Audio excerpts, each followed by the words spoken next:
تفضل.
Dia sebagai untuk membangunkan orang. Itu juga berkenaan dengan adakah di azan yang kedua perlu ke tidak, yang terakhir. Di situ memang kalau ikut mendapat terjih daripada masyayikh, mereka lihat bahawa azan kedua tidak ditafsirkan. Azan pertama saja ditafsirkan. Dan tasbih juga ada membawa makna iqamah. Membawa makna iqamah. Itu tak masalah, itu masalah bab itlaq tasbih pada yang lain. Tapi tasbih yang disepakati adalah oleh majoriti ulama adalah menetapkan untuk membangunkan bagi as-salat, lafaz as-salatu khairun minan naum. Ini kitab saya bikin sunnah mudah tak? Kitab saya bikin sunnah kan? Saya bikin sunnah yang digabungan antara Albani, Bimba sama Usain. Ada satu pendapat yang rajin. Dia pun dia tak dia pun kita lihat daripada surat ini dia tarjihkan bahawa dia kata tak ada yang menegas bahawa ia dilakukan di azan kedua. Hanya menunjukkan persyaratan tersebut ada di azan pertama. Dia azan pertama memang sabit. Sabit. Yang tak sabit, yang mereka pertikaikan di azan kedua. Tayyib. Bismillahirrahmanirrahim. Ala Rasulillah wa ala alihi wa sahbihi wa man walah. Alhamdulillah nahmaduhu wa nasta'inuhu wa nastaghfiruh. Wa na'udzu billahi min shururi anfusina wa min sayyiati a'malina. Man yahdihillahu fala mudilla lahu wa man yudlil fala hadiya lahu.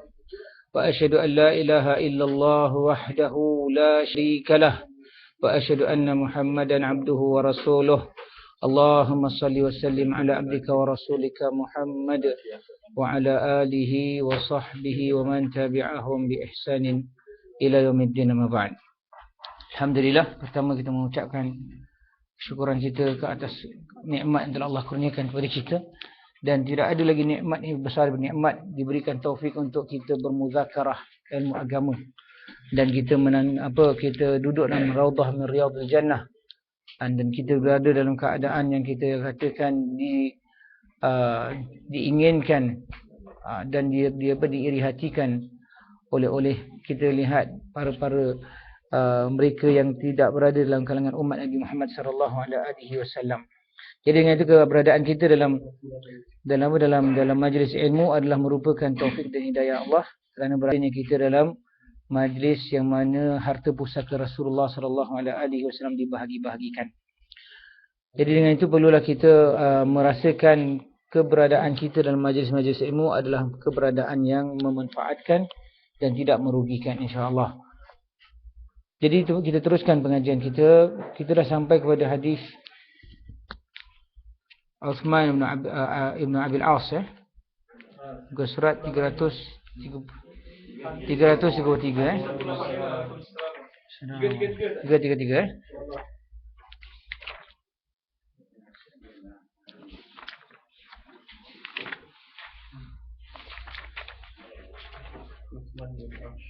Abil As. Bismillahirrahmanirrahim. Ala Rasulillah wa ala alihi wa sahbihi wa man walah ba'd.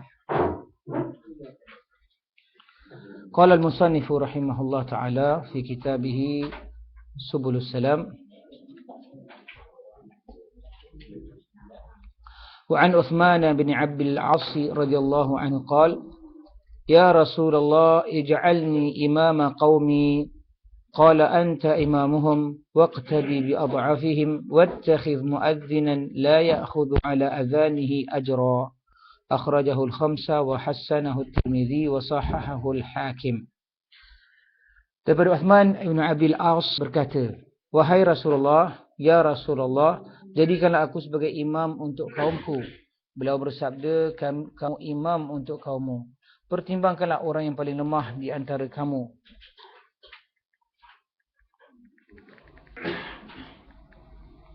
Pertimbangkanlah orang yang paling lemah di antara kalian dan angkatlah seorang muazzin yang tidak meminta upah daripada azannya. Jadi hadis ini kita lihat telah diriwayatkan oleh khamsah. Imam Tirmidzi menghasankannya, sedang Al-Hakim mensahihkannya.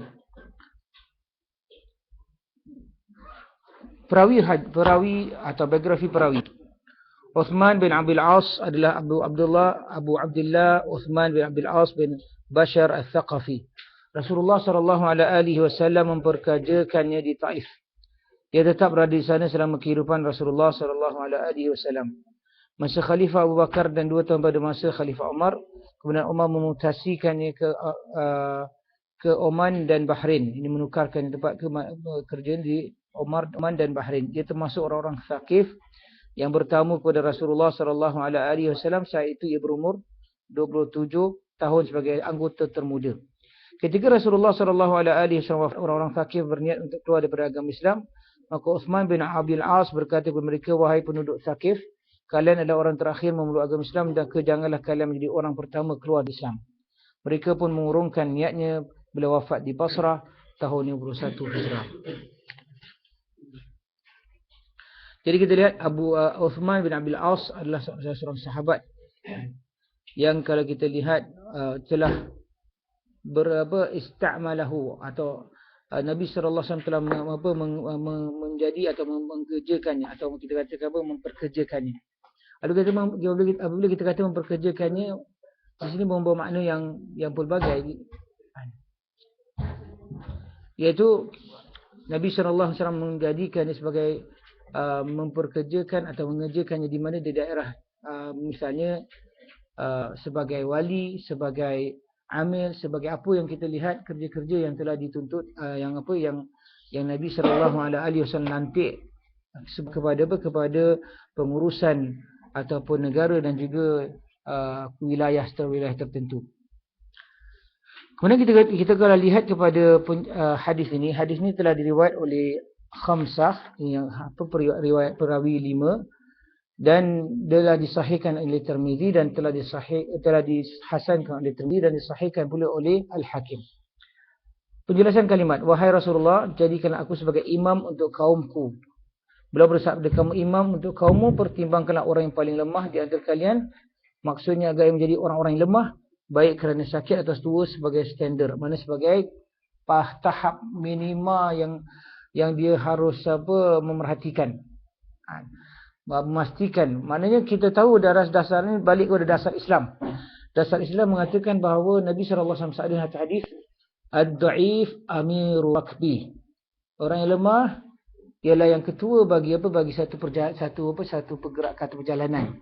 Mereka dalam kumpulan yang musafir misalnya, orang yang paling lemah itulah ketuanya. Seperti maknanya kita tidak membuat sesuatu keputusan yang mana menyebabkan mereka tak dapat meneruskan perjalanan.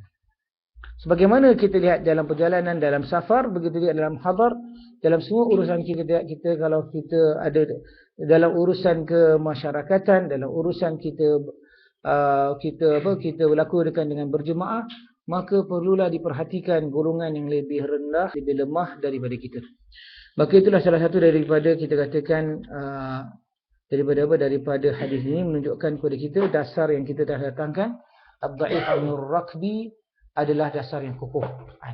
Sehingga dalam salat sekali Nabi SAW menyuruh kita untuk melihat kepada orang yang lemah. Angkatlah seorang muazzin, lalu Nabi SAW ada, angkatlah seorang muazzin yang tidak meminta upah dari azannya. Maksudnya tidaklah kerana upah dia menjadi muazzin.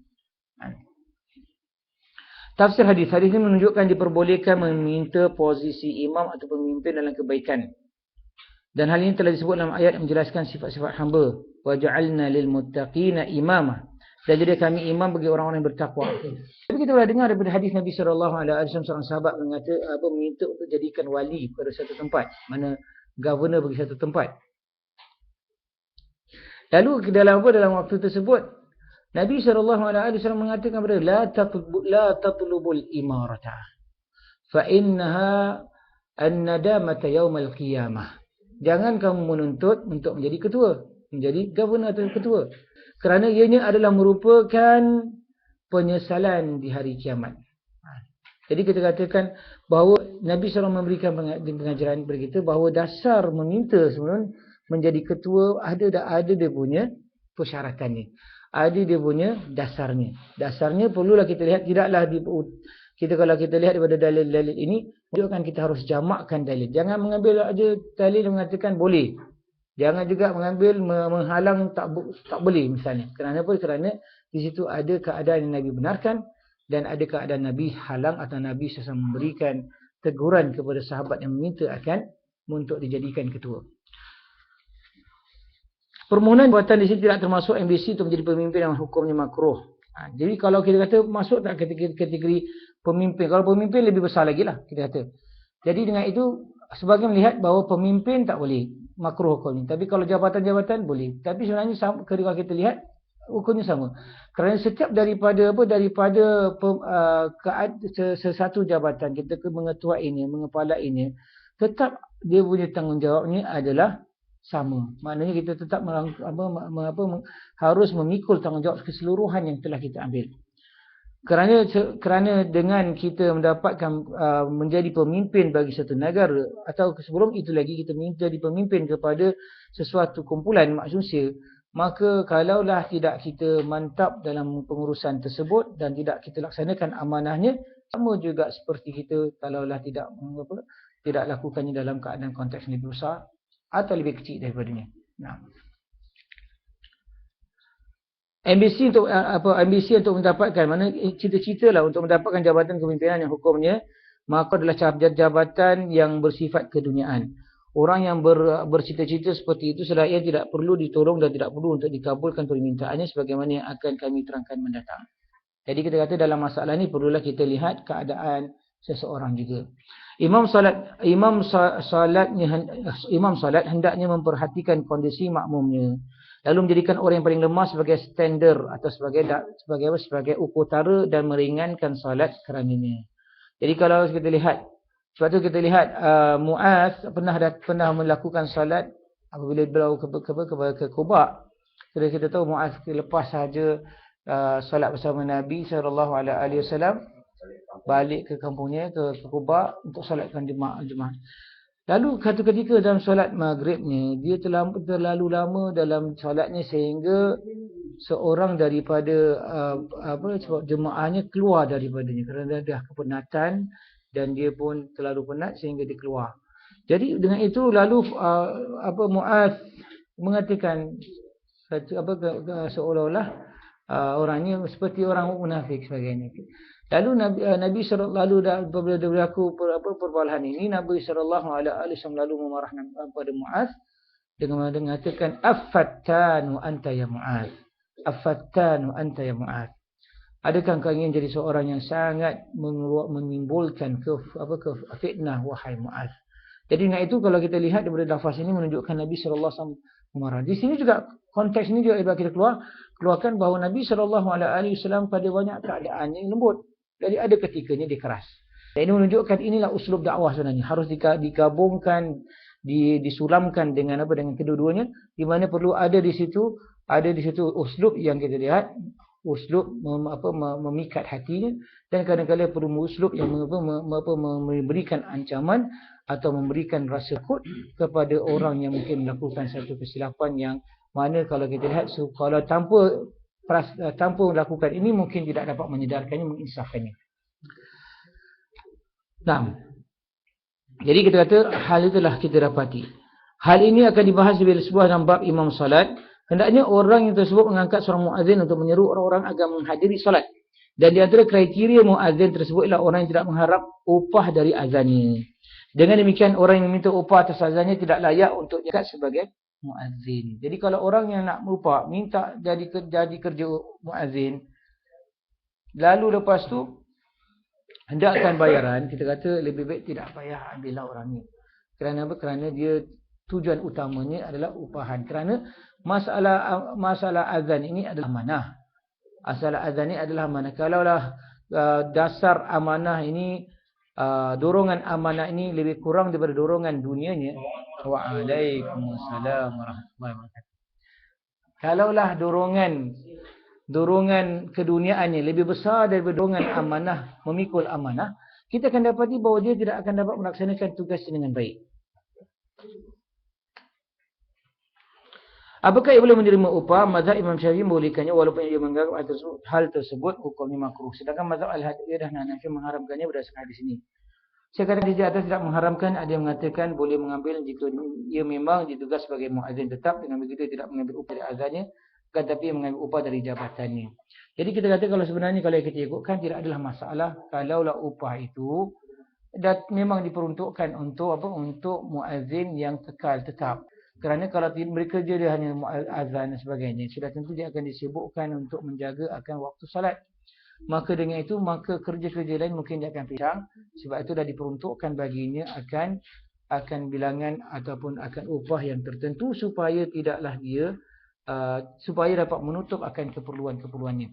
Tetapi kita kata kalaulah misalnya sebab itu dalam masalahnya masalah khilaf sebenarnya. Sebenarnya dalam masalah meminta upahan bagi misalnya khidmat seperti ini, kita katakan meminta kita elakkan sebab dia kata makruh. Tetapi kalaulah diperlukan dan tak ada orang yang boleh lakukan melainkan dengan perlu diselesaikan atau dilaksanakan tuntutan-tuntutannya atau keperluan-keperluannya dipenuhi, maka perlulah diberikan juga. Maka pemberian kepadanya ini tidak ada dimasuk dalam perkara yang makruh. Begitulah juga dalam perkara lain misalnya. Contoh misalnya mengajar Quran dan sebagainya. Mengajar Quran memang kita kalau Hanafiyah dan sebagainya melihat bahawa makruh, tetap makruh hukumnya. Dengan dalil yang menunjukkan bahawa Nabi SAW ada buat pengingkaran daripada pengajaran yang melalui tidak mendapatkan apa kita katakan secebis dari keduniaan. Tetapi juga kita lihat bahawa Nabi SAW ada sabdaannya yang menunjukkan bahawa sebaik-baik atau yang paling layak untuk dapatkan upahan ialah mengajar Al-Quran. Jadi sebab itu kita kata dengan lafaz itu menunjukkan bahawa dasar mendapatkan upahan tersebut sebenarnya kita lihat balik kepada keadaan.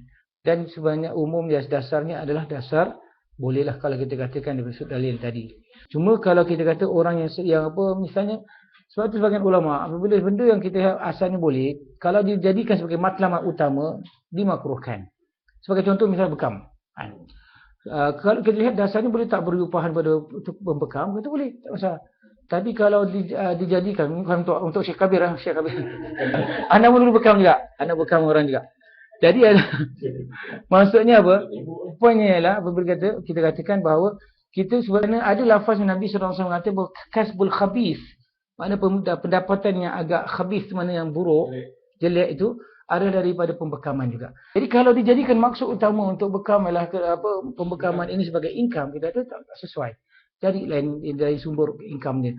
Tapi kalaulah misalnya dia dah buat, tak ada orang lain buat, melainkan dia mahir buat. Jadi perlu diberikan upahan yang selayaknya untuk menutup akan keperluannya. Jadi situ kita katakan kita katakan tadi bahawa perlu kita dalam melihat sesuatu hukum, misalnya hukum asal kita tahu keadaan begini. Jadi apa hukum yang perlu untuk dilihat daripada sudut ini? Maka perlu dilihat daripada sudut konteks keadaan dirinya sendiri. Nah, baik.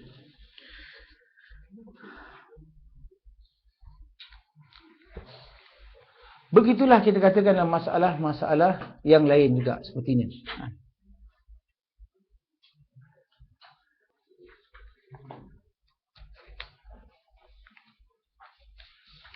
Di mana kita? Okey, hadis yang baru. Sebelum kita pergi pada hadis yang baru, saya ingin datangkan faedah daripada hadis ini. Apa yang kita dapat daripada hadis ini adalah Nabi SAW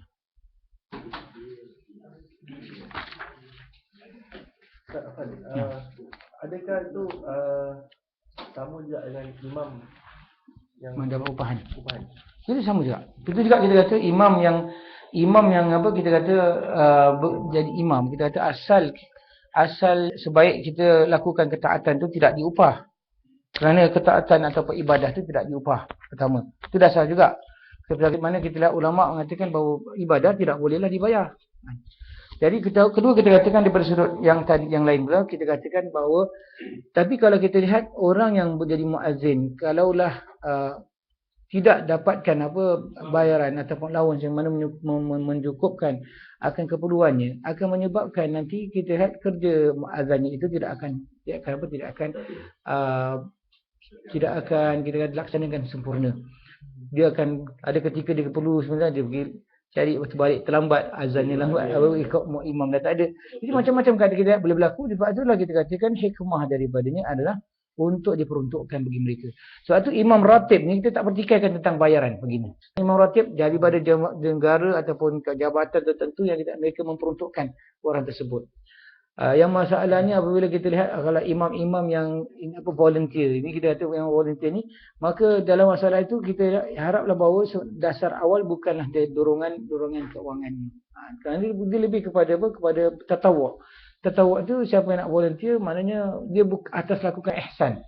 Jadi lakukan ihsan tu tak boleh, sebaiknya adalah tidak ada di situ percanggahan dengan apa? Dengan dia punya niat tu. Niat ihsan tu tidaklah dengan untuk dapatkan bahagian tu. Cuma di sini saya usahanya menentukan dia mesti imam menentukan. Kalau orang yang pekerjaan dia tetap, dia diberi bayar gaji tak? Sama dia di imam masjid yang tetap. Muratab lah. Ratib namanya. Kalau dia menerima wang upahan saya, itu adalah satu benda yang salah besar. Kalau selain daripada yang diperuntukkan. Ya. Okey. Kalau dia imam eksekutif yang dibayar dengan tetap. Jadi kalau macam dia ambil itu dikira korupsi. Okey. Pertama kita tadi tu kalaulah bab ratib. Sebab tu kita kata imam ratib yang dah dapatkan bayaran baginya, gajinya misalnya, kita kata memang dia punya tugas dah dia punya bayaran dah ada, tugas laksanakan. Dan tugas laksanakan tugasnya tak bolehlah mengharapkan kepada daripada sesiapa. Jadi kalau macam orang yang salam kasih tip saya, tak orang boleh.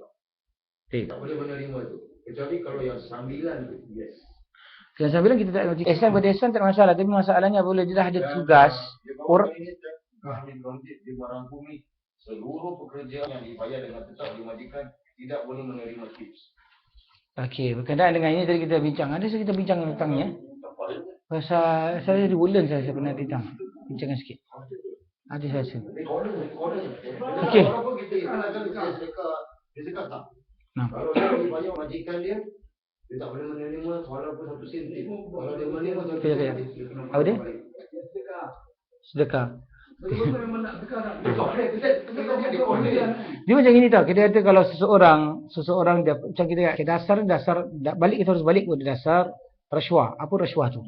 Jadi kita balik usul dalil rasuah ni. Kalau balik dalil rasuah, kita lihat bahawa Nabi seorang sahabat datang kepada Nabi SAW, lalu katakan ini untuk apa Baitul Mal dan ini untuk aku. Nabi kata kalau kamu tak ditetap gadis tu, kamu takkan dapat apa-apa. Jadi kalau kamu tak ditetapkan untuk dapatkan pekerjaan ataupun mansib tersebut, kedudukan tersebut, tentulah apa yang kamu kata milik aku tidak akan wujud. Kenapa tak akan dia dapat daripada sumber tersebut? Jadi dengan itu poin kita kata memang kalau dia dah ada tugas, kita kata kalau dia nak mengambil masih condong kepada untuk dapatkan selain daripada bayaran yang telah diperuntukkan tugas tersebut, kita kata ini masalah. Satu. Tetapi adakah kita kata boleh kepada semua pekerjaan yang kita hadapi ataupun yang masalah yang kita hadapi? Di sini anak kata kita harus lihat dahulu wajah-wajah yang dikatakan syekh. Pasal apa kita kata, kalau kita kata semua sama, di situ ada permasalahan. Misalnya ada sebahagian tempat misalnya memang kita kata balik kepada pembahagian kerja jenis kerja. Kerana ada di kerja memang dia tak kasih, dia tidak akan kasih apa kita kata gaji besar. Dia hanya kasih basic. Dia kata yang lebihnya daripada income yang kamu dapat. Dia ada majikan sedikit telah memberitahu bahawa lebihnya daripada. Jadi kalau majikan yang telah mengatakan demikian, kita kata tak ada masalah daripada pengambilannya. Melainkan kalau kita lihat memang seorang tu pekerjaan sebagai seorang pemimpin negara dapat gaji dah berjuta misalnya, lalu masih lagi nak harapkan daripada orang berikan dia apa-apa benda yang patut, hadiah sebagainya, ihsan sebagainya. Kita tak perlu. Pasal itu yang kita katakan boleh masuk bab tersebut kerana pembahagian peruntukan tu dia memang dah cukup untuk memang dikatakan itu dia dah tak boleh ambil pun. Nak ambil pun kena buat kita kata declaration sebagainya. Jadi ini kata betul. Tapi kalau misalnya ada sebagian kerja yang saya tahu ada sebagian porter misalnya. Porter pun kadang-kadang dia lihat pekerjaannya beginilah basic kamu. Kalau kamu banyak kerja, banyak berkhidmat, kamu dapat tips, itu kamu punya. Dia kata gitu. Jadi majikan boleh katakan demikian, maknanya yang bergaya itu saja. Yang lebih itu memang dia tak kira sebagai rasuah pun. Pasal mereka menyuruh kita ambil daripada mereka pun. Jadi itu tak dinamakan sebagai riswah. Tak boleh kata riswah. Kita kata riswah maknanya dasar riswah tu kita tak betul faham. Bagaimana daripada orang yang pemberi tadi? Pemberi balik kepada kita, pemberi apa dia berikan, kita tak ada masalah. Melainkan kalaulah niatnya untuk mendapatkan hak dia. Yang mana sebenarnya bukan cara itu yang patut dia gunakan. Tak sebagainya, sebahagian dari orang tu dia nak dapatkan hak special, dia beri. Jadi kalau orang berikan dengan atas niat ini kita kata riswah. Pasal apa dia nakkan demikian, padahal dia peruntukannya begini. Dia buat ini dapat lebih, yang mana yang lebih ini bukan hak. Bukan hak.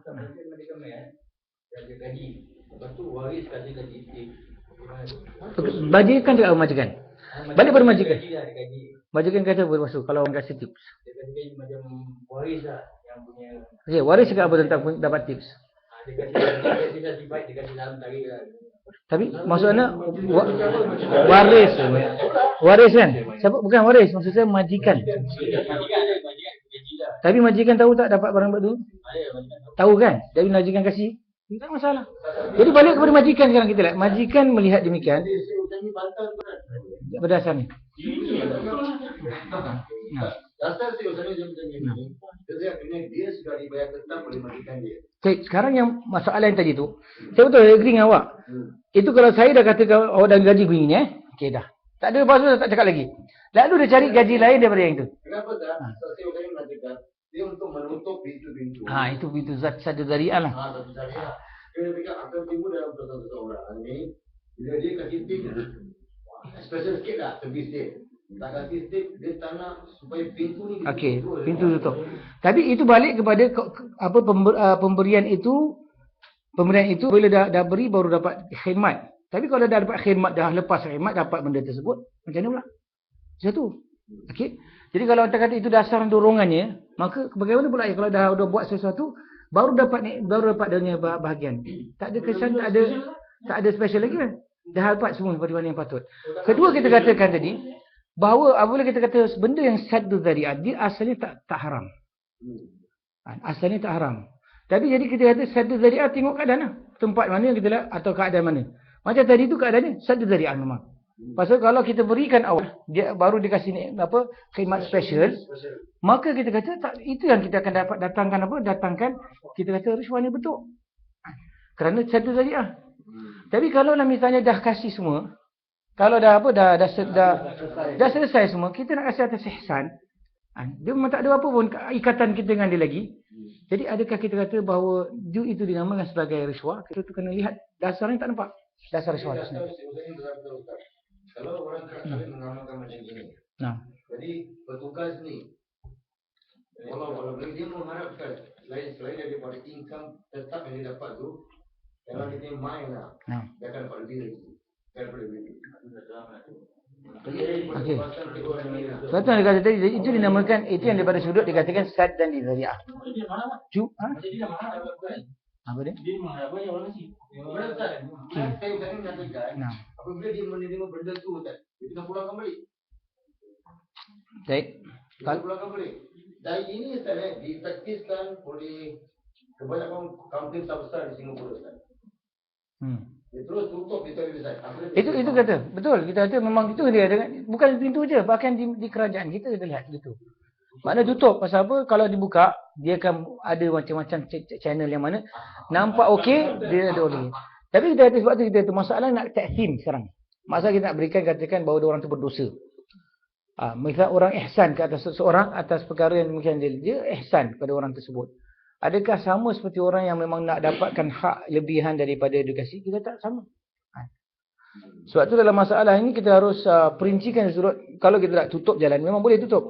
Tapi nak kata bahawa berdosa setiap perkara itu sama hukumnya, tak boleh. Kita kena kadarkan. Pasal apa? Setiap satu beza sifatnya.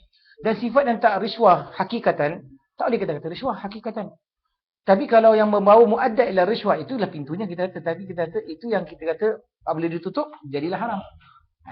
Tapi bukan kalau jatuh tempat yang lain tak ditutupkannya. Adakah kita kata salah? Kita kata balik kepada keadaan tempat. Kerana keadaan sesuatu tempat termasuk dan juga masyarakat main peranan. Ada tempat masyarakat lihat tak ada benda. Dan dia, jadi dari sudut itu adakah dan masyarakat pun tak membesarkannya. Kerana tak ada mereka punya kehidupan pun, misalnya kita kata kehidupan yang tak ada kesan. Kalau negeri fakir memang kita kata. Negeri fakir memang nampak dia ni kesan. Kalau negeri itu waktu itu tu Ustaz. Kat situ kalau dekat jalan Ustaz. Kat situ boleh. itu masalahnya. Itu masalah kita kata adakah hak dia? Kita kata, sebenarnya kalau kita ikutkan tak ada hak kan. Kalau tak ada hak tak payah kasih lah. Tapi saya menyatakan kalau yang sambilan tak mengapa. Kita kasih. Sambilan kalau kita kata yang ibadat dalam tugas-tugas yang berikan lah. Tapi kita kata macam-macam. Tapi kita itu tak boleh cakap boleh kasih. Yang dapat itu bulanan. Itu ditutup. Pasal kita kata dia punya masalah dia ratib. Ratib boleh dapat daripada hukumah. Dan dapat dari hukumah kalau negara Islam yang macam Saudi sebagainya memang besar. Bukan kecil lah. Maknanya cukup lah untuk apa menampung sebagainya. Jadi ala kulli hal kita katakan masalah ni perlu dilihat daripada sudut lebih menyeluruh lah supaya kita tak jatuhkan sesuatu semua yang dekat kepada maudhu' tu kita kata dapat hukum riswah juga. Palingkan kalau kita lihat kepada dia punya kesan-kesan samping kepada kemudaratan dan sebagainya, maka kita tutup atas sadar zari'ah. Kita tahu bahawa sadar zari'ah bukan masalah itu sendiri. Nah. Untuk siapa tips? Jadi dia orang boleh share. Restoran apa kan? Dia ada tip box. Instead of kasih direct, bagus juga itu. dia ada bagi. Itu mana Company. Saya pun kata tadi, company kalau dah izinkan, pasal dia tak ada masalah. Cuma company tak izinkan. Pasal yang pemberi kita kata pemberi akan gaji itu yang peranan sebenarnya. Dia menunjukkan pasal seorang yang menjadi majikan, seorang yang jadi pekerjanya harus bertanggungjawab terhadap kerja yang diberikan oleh majikan. Jadi kalau majikan kata begini, dapat bayaran begini, cukup sebenarnya kalau kita redha, cukup sebenarnya bayaran tersebut untuk yang kita punya khidmat. Kalau kita hendakkan lebih daripada orang ini, memang kita tidak sesuai. Baik. Itu tak fix. Baik. Dan sini kita lihat sahabat meminta daripada Nabi SAW untuk jadi imam ke atas kaumnya. Kerana seorang tu lebih mahir, lebih mantap ke atas kaumnya daripada orang lain. Misalnya kalau kita memang kalau dululah zaman dulu ada kalau satu kampung tu kampung Jawa, kampung Boyan, kampung apa. Kita letak orang Jawa kepada kampung Boyan, susah orang nak terima. Begitu juga orang Bugis pergi letak kat kampung Jawa pun susah nak terima. Jadi sebab itulah kita katakan susah. Sebab itu kita harus letakkan pada mereka kaum mereka lebih baik. Jadi di antara kaum-kaum mereka ada sebahagian yang mungkin mengetahui mereka lebih layak. Jadi dia didatangkan permintaan tersebut di atas apa yang mereka rasa bahawa mereka layak. Dan ini bukan atas dasar mencari-cari kita katakan kedudukan yang dilarang oleh Nabi SAW.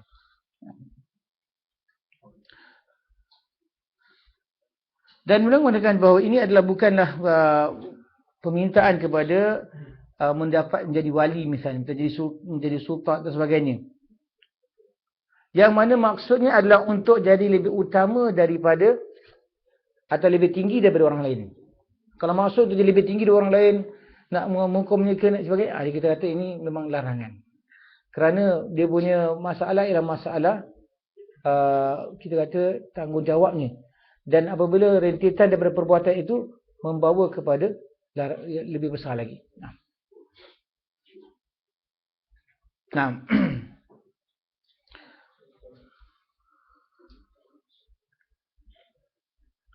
Jadi kalau kita lihat permintaan di sini, kemudian satu lagi kita katakan, permintaan untuk kita menjadi imam solat berbeza untuk jadi imam negara misalnya. Imam negara ialah imam kewali lah kita kata, jadi ketua negara.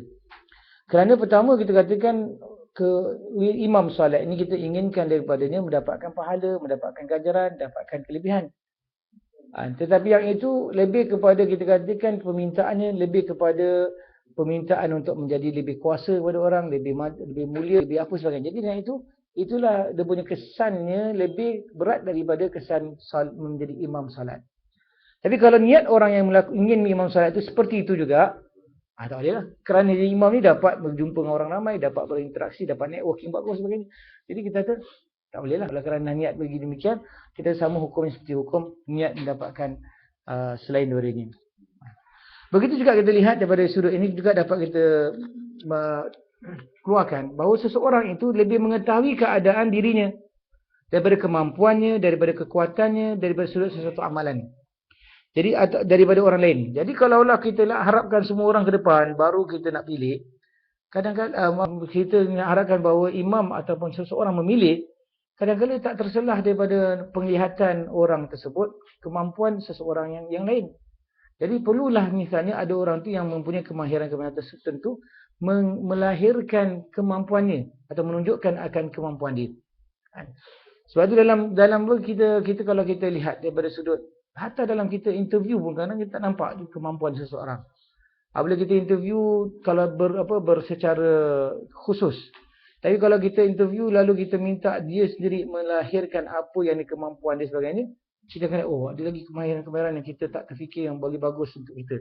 Jadi dengan itu menunjukkan kepada kita bahawa sebahagian daripada orang kita lihat lebih baiklah kalau mereka melahirkan kemampuan, menunjukkan kemampuan mereka. Sebab itu sebagai contoh adalah Nabi Yusuf alaihi salam. Apa dia minta untuk menjadi menteri, untuk jadi menteri, bantu untuk membantu menguruskan negara. Allah Taala berfirman dalam ayat tersebut, ij'alni ala khazainil ard inni hafizun alim. Jadikan aku sebagai penjaga ataupun penjaga bumi ini, maksudnya penjaga daripada negeri ini. Sesungguhnya aku adalah orang yang sangat baik dalam penjagaannya dan sangat mengetahui. Jadi menunjukkan bahawa Nabi Yusuf AS melahirkan kemampuannya untuk menggambarkan pada raja waktu tersebut untuk menerimanya sebagai menteri tersebut supaya dapat memberi manfaat. Kerana dia ada ciri-ciri, ini hafiz, ciri-ciri alim. Bukan dia buat penjagaan harta ini dengan atas kejahilan, tapi atas keilmuan. Jadi kalaulah dengan melahirkan ini dapat dinilai, maka kita lihat. Sebab itulah kita katakan dalam masalah ini, kalau dia buat demikian tidak ada masalah. Kerana dia lihat pada waktu tersebut keadaan di Mesir tu, dia punya ekonomi terus menurun saja, jatuh. Pasal apa? Datang kemarau dan sebagainya kan.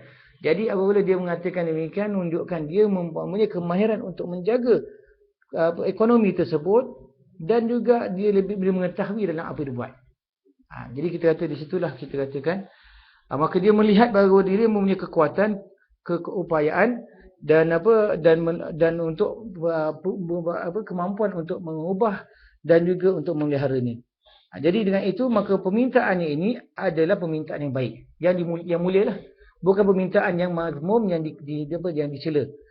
Tapi kalau lah misalnya dia tak ada kemampuan, tapi dia nak juga. Bagaimana kita nak balik politik sekarang lah. Tak ada kemahiran, tak ada apa sebagainya, nak ke depan juga. Nak jadi pasal gaji besar. Jadi kita lihat, pasal kita kata, sebab itulah kita katakan penting. Jangan kalau kita tak mempunyai kemampuan, kita ke depan.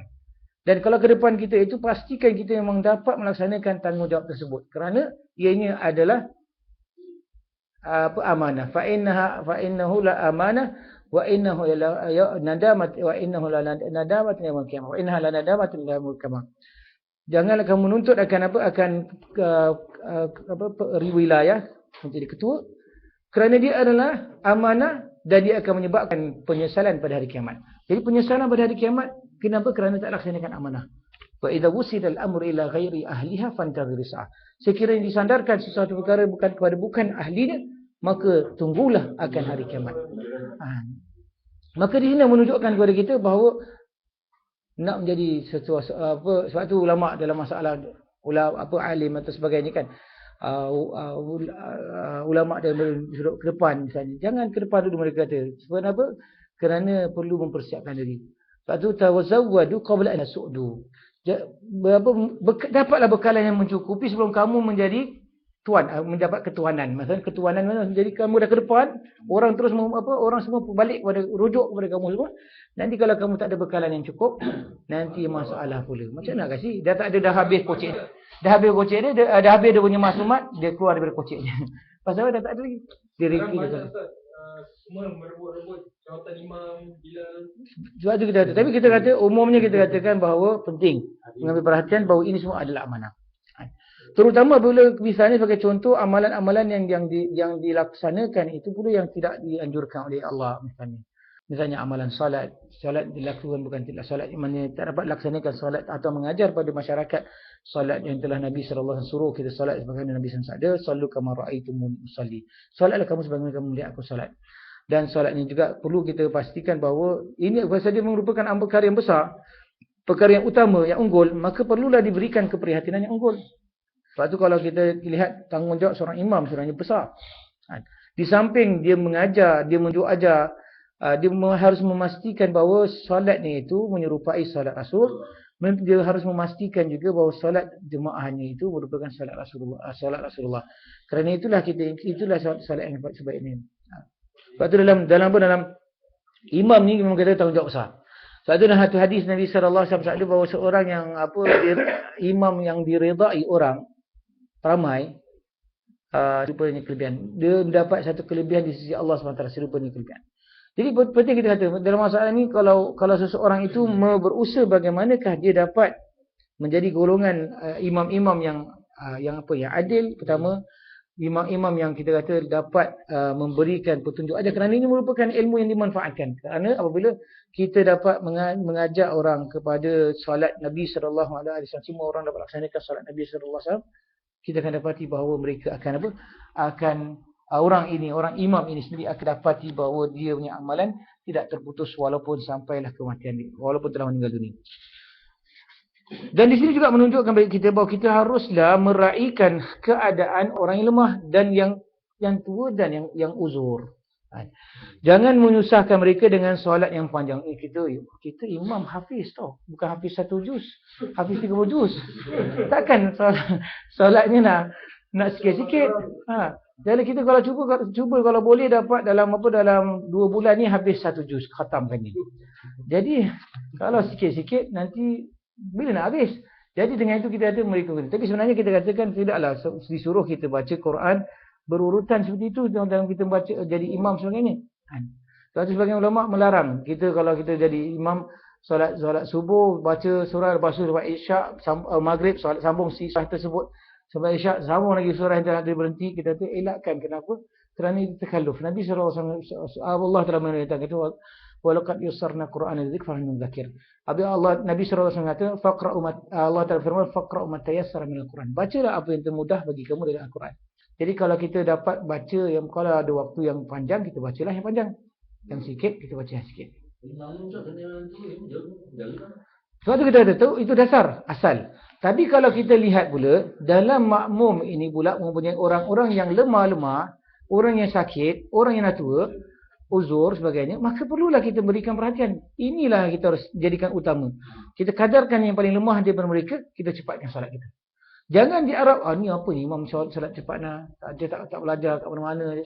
Mana imam boleh dia cari dia imam. Jadi dengan lafaz-lafaz seperti ini, dia takut orang menilai dia sebagainya, dia jadi panjangkan. Jadi ini masalah fitnah imam juga. Fitnah makmum kepada imam. Kadang-kadang begitu.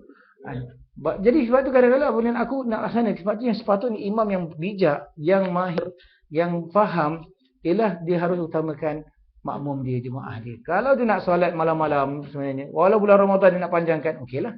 Memang waktu tu waktu dipanjangkan.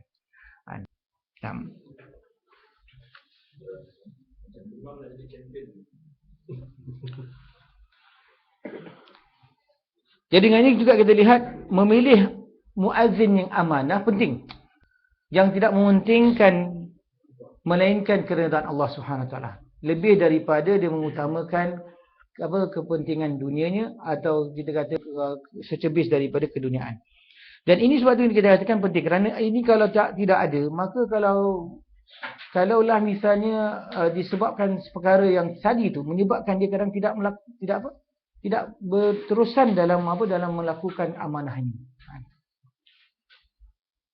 Dan ini adalah merupakan ibadah yang agung yang mana kita lihat seseorang tidak akan terlepas daripada ganjarannya yang banyak. Dan kalaulah disebabkan amalan ataupun ganjaran dunianya ini menyebabkan pahala ataupun amalan itu tidak bertepatan atau tidak berlakukan dengan keikhlasan dan amanah yang baik, maka dengan itu dia akan kerugian hanya dengan setipis daripada keduniaan ini. Baik, kita balik kepada hadis yang selepasnya. Wa an Malik bin Huwairith radhiyallahu anhu qala Rasulullah sallallahu alaihi wasallam, "Idza hadaratis salatu falyu'adhdhin lakum ahadukum." Akhrajahu as-sab'ah. Dari Malik bin Huwairith radhiyallahu berkata, Rasulullah sallallahu alaihi wasallam telah bersabda, jika salat telah tiba, maka hendaklah salah seorang daripada kalian mengumandangkan azan untuk kalian. Jadi kalaulah azan itu telah tiba, maka berazanlah salah seorang daripada kamu. Jadi azanlah salah seorang daripada kamu. Dan ini patut sebenarnya kita lihat menjadi kita haruslah usahakan bagaimanakah ia jadi satu perkara yang dicari-carilah di nanti peluang-peluang ni. Kalau tak ada muazzin yang ditetapkan, jadi sebenarnya yang perlu lakukan adalah kita menjadi orang yang pertama volunteer ataupun ke depan untuk meminta menjadi muazzin. Kenapa? Kerana kelebihan begitu besar. Tapi kalaulah muazzin telah ditetapkan, jangan sibuk-sibuk pula kita nak jadi muazzin. Kerana telah ada muazzin yang ditetapkan. Jadi muazzin yang ratib dan imam yang ratib, mana imam yang telah ditetapkan oleh kerajaan dan sebagainya kita katakan. Begitu juga muazzin telah ditetapkan adalah lebih utama dan sepatutnya diikuti. Dan berkhilaf atau tidak mengikuti mereka adalah berdosa. Maknanya kita sengaja tak bersolat dengan imam tersebut kerana kita tak jadi imam.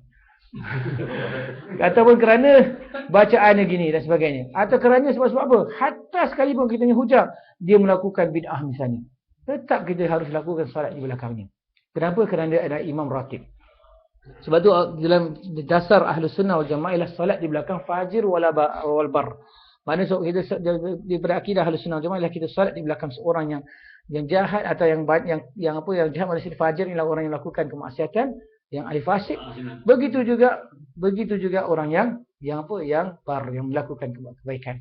Jadi orang yang melakukan kefasikan ini daripada sudut-sudut, sama ada kefasikan daripada dosa besar ataupun kefasikan daripada sudut bid'ah yang dilakukan. Dia masuk dalam kategori tersebut. Jadi macam mana pun kita katakan kalau dia tahu seseorang itu lakukannya, tetap kita solat di belakangnya. Dan mengharapkan, sebab itu kita kata dasar ini tidak menyebabkan kita apabila melihat orang itu hina terus daripada jalan yang betul, lalu kita terus berlepas tangan daripadanya, tidak. Sebab itu kita katakan ini dasar yang penting. Kalau kita faham ini, kita tak akan melakukan perkara-perkara yang tak patut kita lakukan dalam kita berurusan dengan manusia. Dan kita berurusan dengan orang lain. Dan kita berurusan dengan, kita akan balik kepada dasar kita. Sebab itu dalam dasar ini juga kita menunjukkan kepada kita bahawa kita tetap adalah ummah yang satu. Tak boleh kita kerana itu kita memecah belahkan. Kerana kita kumpulan lain kita kata dia bukan daripada kita. Bahkan kita kata kita adalah orang yang mengajak seseorang kepada Allah. Tetapi lalu kita katakan innani minal muslimin. Sesungguhnya aku daripada golongan Islam, menyerah diri kepada Allah. Tak ada kita lebih special daripada dia, lebih mulia daripada dia dan sebagainya. Kerana kalau kita lakukan demikian, bercanggah kita dengan dasar-dasar yang telah ditetapkan oleh syarak. Baik, kita pergi pada hadis tersebut sambungan. Malik bin Huwairith adalah Abu Sulaiman Malik al-Huwairith al-Laythi. Dia pernah bertamu kepada Rasulullah dan tinggal bersama beliau selama 20 malam. Dia tinggal di Basrah dan wafat pada tahun 94 Hijrah. Hadis ini telah kutipan dari hadis yang panjang. Diriwayatkan oleh Al-Bukhari dengan berbagai macam lafaz atau ungkapan. Salah satunya adalah Malik berkata, aku mendatangi Rasulullah SAW bersama beberapa orang dari kaumku. Lalu kami tinggal di dekatnya selama banyak aku salat. Jadi ini kita katakan dasarnya. Dan ini menunjukkan juga bagaimana Nabi SAW melayan tetamunya. Begitu juga menunjukkan kepada kita bagaimana Nabi SAW adalah asfaqun nas ilan nas. Mana asfaq, sebenarnya sifat yang sangat rahmah, sangat belas terhadap umatnya. Dan terhadap sahabat, pelajar-pelajar. Jadi ini menunjukkan juga bahawa ulama mengatakan bahawa ini menunjukkan juga akan kelebihan talabul ilmi. Mana berkelebihan berhijrah atau berpergian jauh untuk belajar agama. Dan begini juga dalil menunjukkan bahawa seorang yang didatangi atau tempat mana yang didatangi pelajar-pelajar agama harus disambut dengan tangan yang terbuka, dengan dada yang terbuka. Dibantu, diberikan kesemudahan bagi mereka kerana mereka musafir yang berusaha untuk belajar agama. Jadi talib ilmu ini kita kata keadaan mereka mulia sebenarnya. Kerana mereka adalah daripada dinamakan sebagai wafdullah Ta'ala. Mana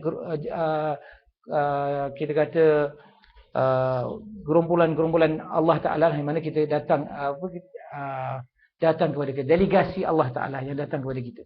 Jadi apabila datang kepada kita dalam kita nak belajar menuntut ilmu, kita jadilah orang yang pertama melakukan khidmat tersebut. Kerana pertama sekali kita katakan orang yang belajar, datang nak belajar ni, apabila balik dengan ilmu yang kita ajar kepada mereka, ianya menjadi ilmu yang dimanfaatkan. Kalau dah dia balik kepada satu kaum yang begitu besar, bayangkan satu negara menjadi yang kita ajarkan dia kepada satu orang ini, yang menjadi sebab kepada satu negara mendapatkan ilmu tersebut, sehingga ilmu tersebut tersebar luas sampai kepada anak cucu mereka, dan tersebar luas kepada jiran-jiran mereka, dan maka kita lihat betapa besarnya kelebihan itu. Sebab itu kita katakan sahabat Rasulullah SAW adalah orang yang terdahulu, terkedepan dalam mereka yang mendapatkan kebaikan-kebaikan. Sebab itu dalam masalah ini pun kita tunjukkan kepada kita bahawa tak payahlah kita nak, kalau misalnya nak sembelih kurban, nak kurban untuk Rasulullah. Tak perlu. Pasal apa? Pasal Nabi SAW, apa kamu lakukan pun akan Nabi dapat. InsyaAllah Nabi dapat. Kenapa? Kerana Nabi SAW penunjuk jalan. Nabi SAW ada ad-dal ala khair kafa'ilihi. Orang yang melakukan, menunjukkan jalan kepada kebaikan, dia akan dapat kebaikannya.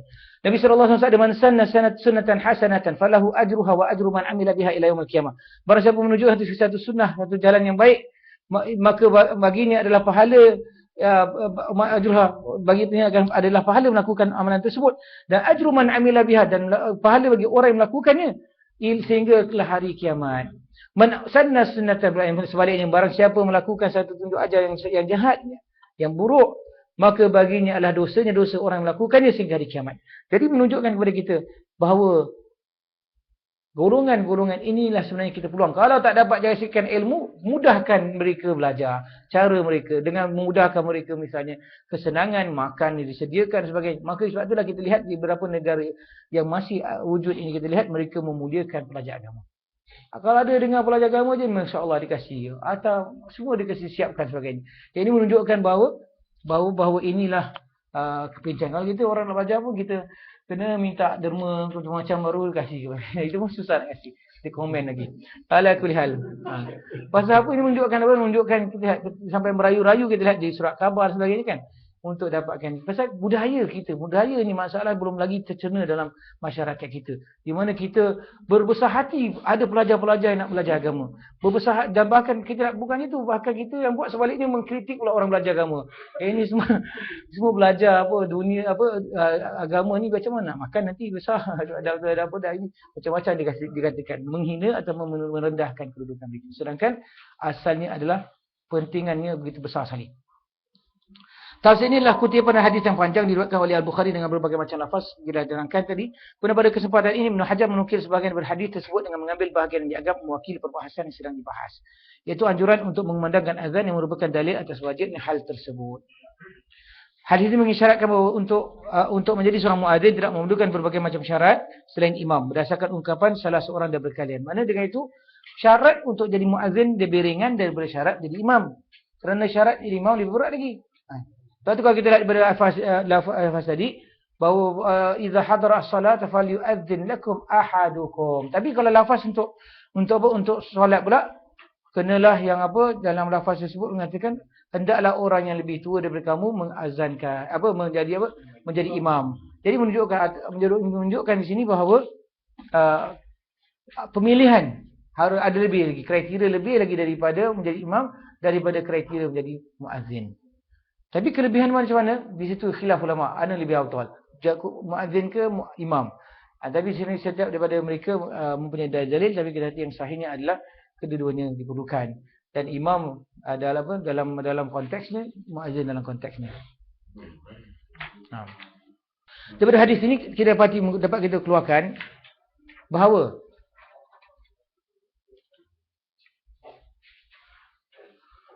kewajipan berazan, dan dia adalah merupakan kewajipan ke atas satu fardu yang telah diwajibkan ke atas muslimin. Dan dia merupakan satu syiar yang zahirah, syiar yang nyata, yang jelas dilaksanakan. Dan kalaulah sebenarnya orang kalau di negeri Islam pula, kalau tak dilaksanakan azan itu, bolehlah diperangi. Kerana apa? Kerana tidak laksanakan. Kerana meninggalkan satu fardu kifayah ini adalah merupakan dosa. Dan harus dipaksa mereka yang tidak mau membuatnya untuk membuatnya. Jadi masalah ini kita katakan konteks azan. Sebab itu kalau kita lihat daripada azan, menyebabkan kita katakan bahawa Nabi SAW, kenapa ya kalau kita lihat, kenapa perlu diperangi mereka? Kerana kalau tidak diperangi, nanti mereka mempermainkan atau memperingankan akan perkara salat. Bahkan kita lihat Nabi SAW, hadis yang riwayat Al-Bukhari daripada Anas radhiyallahu anhu, Rasulullah SAW sekiranya berperang, idza ghaza bina qauman lam yakun bi ghairi bina yughayyiru bina hatta yusbih wa yanzur fa idza sami'a adhanan kaffa anhum in lam yasma' adhanan aghara alaihim fa yughiru bina. Nabi sallallahu alaihi wasallam pernah berperang dengan bersama kami satu kaum yang mana selepas sehinggalah waktu kami tunggu mereka sampailah selepas subuh dan kami tunggu. Sekiranya Nabi SAW mendengar akan azan, akan menghalang kita daripada memeranginya. Kalau dia tak mendengar azan, akan memerangi mereka. Jadi dengan itu menunjukkan kepada kita bahawa dasar azan ini untuk menunjukkan sebagai syiar bahawa di kawasan itu alhamdulillah ada muslimin, di kawasan itu alhamdulillah ada orang menegakkan syiar Allah, menegakkan kalimat Allah dan juga meninggikan kalimatnya. Jadi sebab itulah azan adalah merupakan fardu kifayah. Kalaulah maksud fardu kifayah ini ialah kalaulah dilaksanakan sebahagian, mana apa? Yang lain pula akan terlepas. Jadi dengan lafaz yang lain kita katakan fardu kifayah juga boleh ditafsir atau boleh diterangkan dengan Allah SWT ini syari' ingin melihat perbuatan itu dilakukan, tidak kira siapa yang lakukan. Faham? Maknanya yang Allah hendakkan adalah perbuatan itu dilaksanakan. Siapa yang laksanakan tak masalah. Jadi siapa laksanakan perbuatan itu telah terlaksana, maka tak berdosa semua. Kalau tak terlaksana, maka semua berdosa. Itu dasarnya.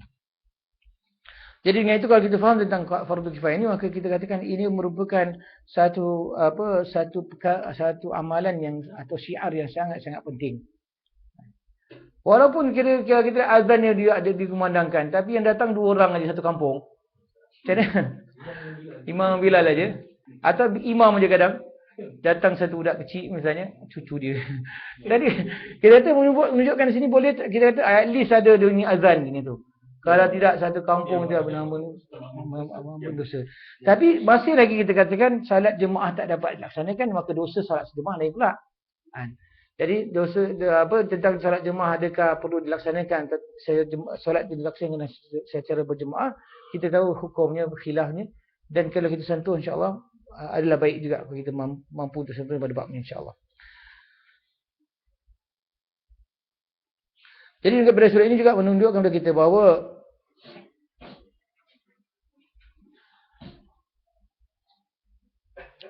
lafaz-lafaz azan begitu banyak. Di antaranya lafaz-lafaz yang berkaitan dengan menyuruh kita lakukan azan ini begitu banyak. Di antaranya kita biasa dengar ialah azan ini kita katakan perlulah dikaitkan dengan apa? Dengan suara yang baik, suara yang sedap. Bagaimana Nabi sallallahu alaihi wasallam menyuruh Abdullah bin Zaid supaya ajarkan kepada Bilal kerana dia adalah suaranya ataupun lebih merdu lagi. Begitu juga Nabi sallallahu alaihi wasallam menyuruh kita mengambil muazzin yang tidak memilih akan dengan azan itu akan ganjaran. Dan Nabi SAW ada al-muazzin mu'taman. Muazzin itu diberikan amanah, mana dia menjadi orang yang diberikan amanah. Nabi SAW apabila mendengar azan Abi Mahdhurah, Nabi SAW merasa kagum terhadap suaranya, maka lepas itu mengajarkan azan ini. Jadi dengan itu telah juga kita dapati bahawa hadis ini menerangkan kepada kita bahawa sebagai syarat bagi orang yang nak berazan ini mestilah Islam. Daripada mana kita dapat? daripada hadis ni. Kalau kita keluarkan faedah bahawa azan ini seorang yang muazzin mestilah Islam. Kita pilih satu orang misalnya kerana susah nak cari orang yang boleh jaga gini, kita lantik satu bayi jaga terus kita kata azan sekali misalnya. Boleh tak? Kenapa tak boleh? Apa dalilnya kena Islam? Dia bukan masalah dalil, kalau tak dia dalil. Salah satu lagi ada Ustaz. Muazzin ni dia amanah kan? Okey. Amanah. Daripada hadis ini kita nampak. Cuba keluarkan.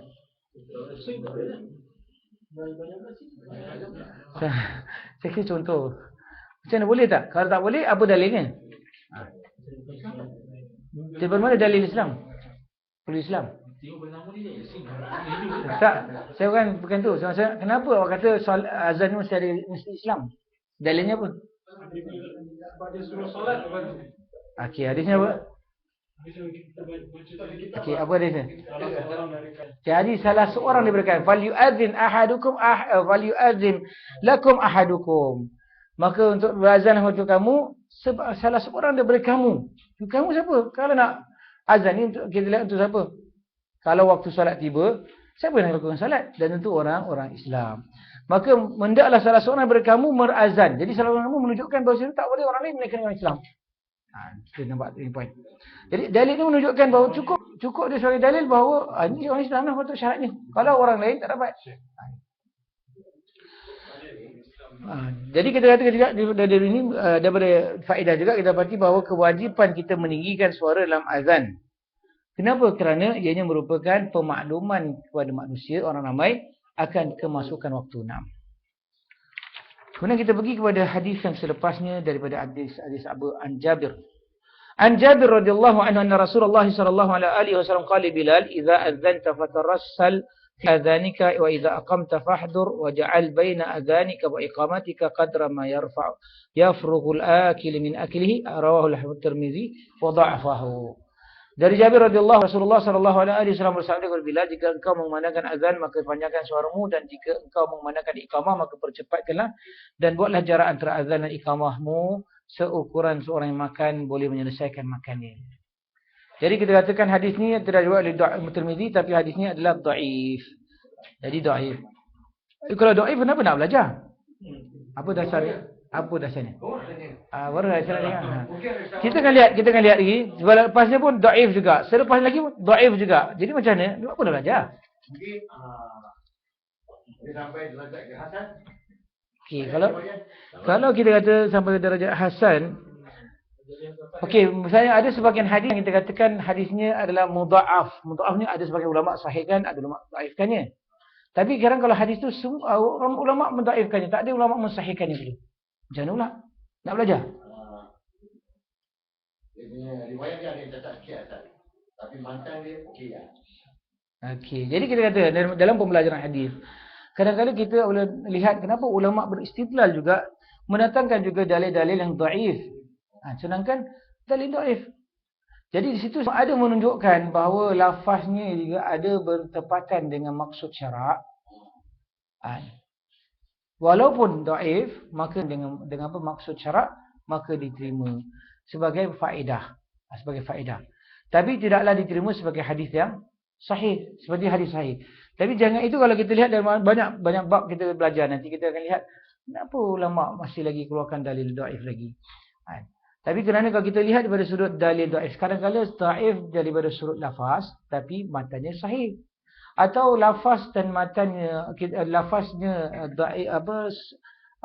dhaif, kita kata matanya dhaif tapi sanadnya sahih. Jadi kita kata dua tak boleh pakai daripada sudut kekuatannya. Tapi kita katakan kalau matanya sahih, ada didukung dengan matan-matan hadis-hadis yang lebih yang sahih, maka kita kata ianya mempunyai mengukuhkan lagi dari sudut makna. Dan ataupun dia tak ada syawahid, tetapi tak ada mutabaah pun, tetapi ada dia punya lafaz itu bertepatan dengan misalnya ayat Al-Quran dan sebagainya, maka di situlah kita katakan bahawa dia diambil faedah daripada sudut itu. Dan juga apabila kita katakan demikian, menunjukkan bahawa apabila ulama membincangkan sesuatu masalah, kita tahu daripada mana juga mereka datang. Kalau kita tak belajar tentang hadis ni langsung, mana kita tahu orang datang di mana-mana? Kerana ulama-ulama keluarkan faedah-faedah semua daripada hukum-hukum tersebut, daripada dalil tersebut. Jika engkau memandangkan azan, maka panjangkanlah suaramu, yakni tartilkan lafaznya. Ini maknanya apa? Fatarassal, tarassal panjangkan, bukan tartil, panjangkan. Jangan tergesa-gesa atau terburu-buru ketika mengucapkannya. Jadi jangan tergesa-gesa dan terburu-buru. Ada orang bertanya, kalau boleh lebih dari 2 harakat, betul? Lebih jangan. Jadi 2 harakat macam ada bukan azan. Jadi kita tak ada masalah memanjangkannya, kerana di situ ada lafaz ataupun dalil menunjukkan bahawa sahabat-sahabat melafaz memanjangkannya. Dan sebab itu kalau kita lihat daripada sudut azan ni, tak ada masalah kita keluarkan cuma huruf yang pendek, yang 1 harakat, jangan panjangkan sampai 4 harakat, 2 harakat, 3 harakat, sebagainya kan. Jadi dengan itu kita kata bahawa bacaan yang dipanjangkan berkadar kepada tidak merubahkan maknanya. Kerana kalau lafaz mat yang tidak ada mat, kita berikan mat, dia merubahkan makna. Siapa sini azan selalu? Imam. Patra dia kan macam apa, piramid, hadis piramid juga. Semerah padi. Astagfirullah.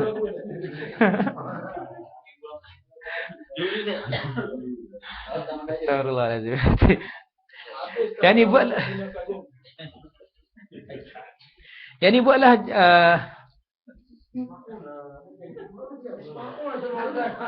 buatlah jeda waktu atau kadar waktu yang cukup bagi seorang yang sedang makan untuk menyelesaikan makan. Hadis maksud bacalah selengkapnya atau kelanjutannya. Baik.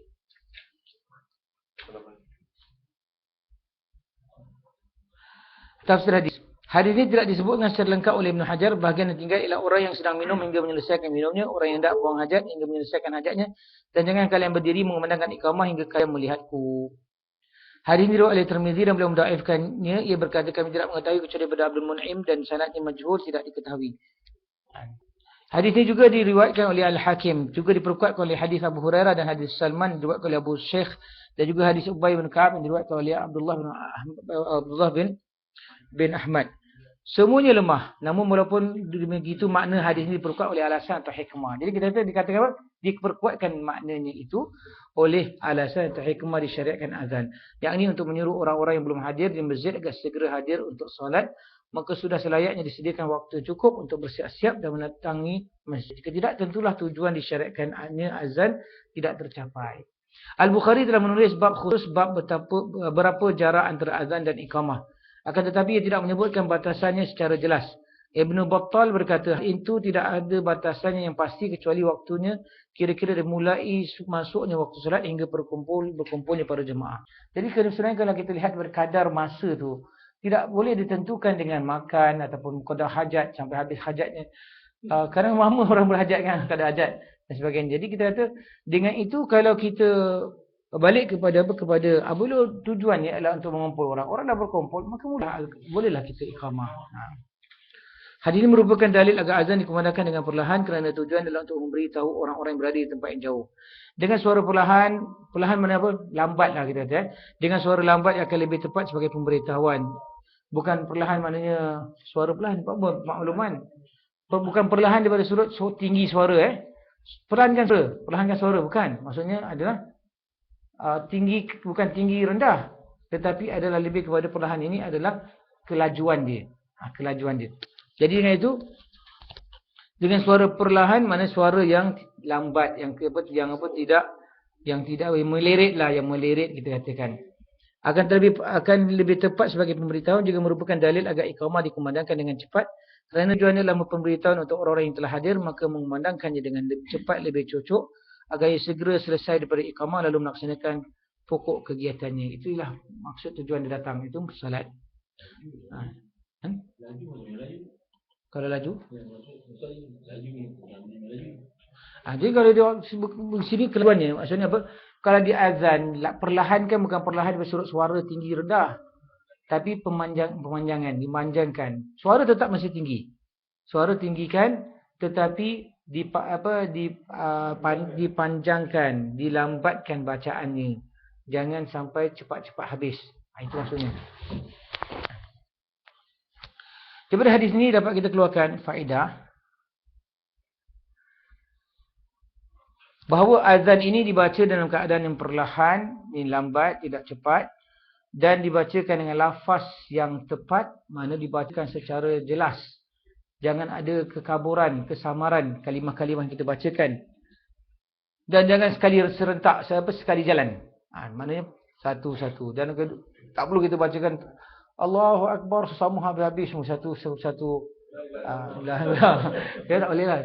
Itu pun tak mampu juga. Tapi maksudnya adalah kita berhentikan pada tempat-tempat yang sepatut. Yang kita berhentikan. Lafaz-lafaz ni. Kalau berlagu-lagu kita tak jalan. Berlagu-lagu melodi-melodi terus.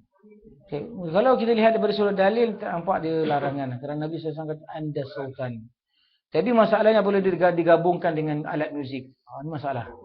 Ada kita lihat. Kita dengar azan pun, dan bukannya itu, bahkan kalau yang saya peranjat apabila saya di Indonesia, mereka punya takbir dengan gendang-gendang, Allah Subhanahu wa taala, menakutkan. Kenapa? Kerana dia satu perbuatan yang kita tak pernah dilaksanakan. Bahasa lafaz-lafaz syariah ni, lafaz-lafaz pujian ini, kalau kita buat dalam keadaan demikian, kita jadi menghinanya dan meletakkannya kepada penghinaan. Dan tak seyogianya nama Allah diiringkan dengan apa? Memuji pengagungannya dengan apa? Dengan diiringi dengan gendang-gendang dan apa? Dengan tabla-tabla yang macam majusi. Macam majusi. Dah tak ada lagi. Ini agama mana ni kita lihat macam itu kan? Kerana dah berubah sekali. Bahkan kita lihat waktu memang kita ada budaya melaungkan takbir. Mereka ada budaya melaungkan takbir sepanjang malam. Setiap satu sebagian Islam raya. Tetapi kalau kita itu kalau nak buat sebagai syiar untuk peringatan, kalau sekali-sekala okeylah, ataupun kita boleh dia buat dengan cara yang lebih dahsyat daripada itu. Dengan gendang-gendang dan sebagainya. Ya Allah, kita kata dahsyat. Siapa pernah pergi? Pernah dengar? Pernah tengok Itu subhanallah. Saya tengok terperanjat betul. Di sebelah tempat kita tu dah ada satu pesantren lah lebih kurang. Dia kata ini sebelah tu golongan tertentu dia buat demikian. Jadi kita kata ini sangat menakutkan. Kerana apabila agama dah mula diubah begini, kita akan lihat dalam masa singkat kita akan lihat agama akan terus berubah. Ada yang juga nonton? Ya, nyanyi apa? Tapi taklah pakai instrumen-instrumen. Dan azan ini merupakan dan iqamah yang seafdalnya adalah dibacakan secara lekas, cepat dan dengan secara yang laju. Maknanya yang kalau boleh selesaikan segera. Itu kalau iqamah. Iqamah tak ikut mazhab. Iqamah kan sekali biasa. Itu witir lah. Kalau yang itu syafa' lah. Jadi kita kata dasar umum yang rajih wallahu taala yang kokoh lah yang kita kata dari dalil banyak ialah witir yang dibuat sikit kita jumhur buatlah. Mazhab. Dulu sebenarnya boleh kerana itu ada lafaz juga. Lafaznya ada kesahihan. Tapi yang kita kata yang sebaiknya kita lakukan ada yang lafaz tadi lah. Kerana banyak lagi dalil yang menunjukkannya dan dia lebih kokoh. Ulama yang tiga melihat demikian. Manakala lafaz disyafaatkannya ialah Allah Akbar, Allah Akbar, Allah Akbar, Allah Akbar, la ilaha illallah, syada la ilaha illallah, syada Muhammad Rasulullah, syada Muhammad Rasulullah, hayya salah, hayya salah, hayya al falah, hayya al falah, qad qamat salat, qad qamat salat, Allah Akbar, Allah Akbar, la ilaha illallah. Maka itu Hanafiyah.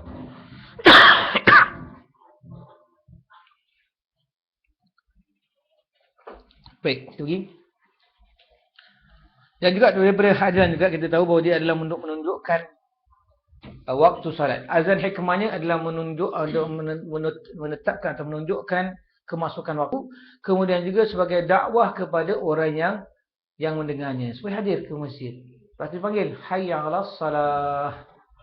Jadi memang kita ada hikmahnya. Orang dah dengar muazzin Allah, peneriak Allah, penyeru Allah datang memanggil, takkan dia nak diam diri kata dah tak payahlah. Kali je lah, tak ada. Ya tak. Bahkan kita haruslah laksanakan dengan kesungguhan. Kerana apabila kita dipanggil oleh Allah, labbaik Allah, labbaik wa sa'daik misalnya. Kita sambut seruan tersebut. Sebab tu kita menyambut seruan itu menunjukkan, sebab tu ada sebagian melihat bahawa kalaulah kita dengar azan, tidak ada solat melainkan di mana tempat kita dengar tu azan tu. Maknanya apabila kita lihat tak ada, kalau kita berdekat dengan masjid, kalau kita dengar azan masjid, kita tak ada solat fardu kita melainkan di masjid. Kena pergi, wajib pergi. Tak pergi tak sah solat kita. Sebagian melihat demikian. Dan masalah fardu, sebab tu kita katakan solat jemaah ni sangat penting. Sehingga kalau kita berada di jiran-jiran masjid, tak ada tempat solat kita melainkan di masjid. Melainkan kalau dah terlepas. Tidur dan sebagainya.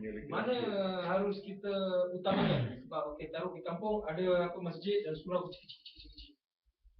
Azan sama, dekat-dekat sama. So kita diutamakan ke masjid dulu ke surau-surau yang dia dasarnya gini, kalau di surau tu kadang-kadang surau pun kadang dibuat dengan kadar yang tak diperlukan. Terlampau dekat, kalau dah terlampau dekat sebenarnya tak perlulah. Cukup tu masjid sebenarnya yang berdekatan dengan kita untuk kita pergi. Tapi kalau nak buat lagi satu surau sebelah antara 2-3 rumah satu surau lagi, kira susah dan menyusahkan kita dan juga macam di Indonesia banyak surau kecil kan. Tapi sebagian surau yang kita lihat, yang dimaksudkan surau yang kita lakukan itu yang dihidupkan di syiar salat 5 waktu lah. Kedua, kita katakan tadi bahawa kalaulah kita dapat solat di tempat yang lebih ramai lebih bagus, kerana salatul mar'u ma'ar rajul azka min salatihi ma'a wahdihi. Begitu dia semakin besar jemaahnya semakin menyucikan dirinya. Lebih baik lagi. Tak suruh itu singgahkan lah maksudnya kalau masalah dia orang akan pergi yang mana dekat pada dia. Okey. Jadi balik pada orang yang pergi pada dekat. Kalau kita memang nak pergi jauh kerana nak lebih tapak jauh sebagainya, nak lebih pahala, kemudian kita pergi kerana nak lebih besar ganjarannya, kerana jemaah lebih besar lebih baik daripada jemaah lebih kecil, maka kita lakukan demikian. Tetapi kita tahu dalam masalah kita beriktikaf, tak boleh kita iktikaf kat surau-surau tu. Kerana tak ada Jumaatnya. Tempat yang mana ada Jumaat kita iktikaf. Kenapa? Kalau kita iktikaf yang 10 hari tu, kita tak keluar daripada masjid. Takkan waktu solat Jumaat tu kita jadi imam, jadi khatib, jadi makmum sendiri.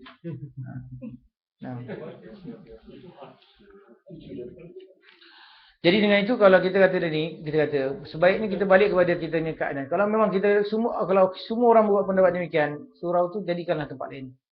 Kalaulah ada hikmah yang jadikan tempat lain. Pasal apa? Pasal masalahnya kadang-kadang tak dia kalau dirikan gitu tu. Kemudian masalah di satu lagi adalah jemaah masjidnya juga ada dia punya permasalahan. Sekiranya kalau kita lihat, saya tak tahu sosial dekat Malaysia adalah kalau kumpulan parti lain tak pergi kepada parti lain, bos itu kita lihat itu masalah juga. Itu memang kita kata bahaya perpecahan. Macam di kawasan Anan ada 2 masjid, satu dipanggil Masjid UMNO, satu dipanggil Masjid PAS. Allah.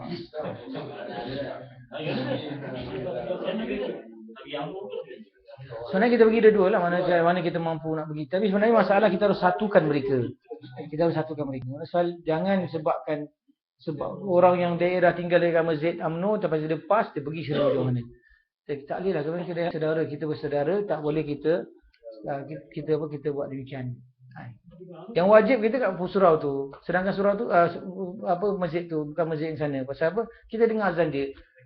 Jadi kita sengaja pergi sana. Atau kita kata tak pergi solat lah. Pasal tak jauh sangat masjid kita. Padahal masjid depan ni dah bunyi azan dia. Kita tak nak pergi lagi. Pergi apa contoh macam tu? Masjid ini dekat tak nak pergi, dia nak pergi pergi Raudah. Raudah macam power kan. Okey. Berkenaan dengan solat, sorry kita kata Jumaat mana yang lebih banyak, kita kata yang ambil perhatian. Dan juga kadang-kadang kita lihat tempat tu mengambil perhatian, kita haruslah jangan sebab kita pergi tempat tu kerana kita anggap tempat lain adalah tempat bukan masjid yang kita yang disuruh misalnya. Kalau kita punya sebab adalah sebab kita nak dapatkan faedah-faedah lain, tu tak ada masalah lah. Kita pergi sana kerana imamnya lebih bacaannya lebih mengkhusyukkan, tak ada masalah. Pergi ke sana kerana kita nak pahala lebih berjalan, tak ada masalah. Kerana semua ada justifikasi yang kita lihat daripada syarat syar'inya. Tapi kadang-kadang kita kata ni tak boleh, ni kumpulan sesat, kumpulan ni tak boleh, kumpulan ni misalnya sebagainya. Jadi tak boleh. Kerana ini yang menyebabkan perpecahan. Tak kira siapa saja, hatta kepada kita sendiri. Kalau kita kata tak mau solat di tempat masjid lain, mainkan raudah misalnya. Kerana semua tempat masjid banyak bid'ahnya. Kita tak boleh juga. Kena solat di mana-mana tempat kita berada, kerana masjid semua adalah rumah Allah. Yang mana bukan masjidnya yang salah, orangnya yang salah.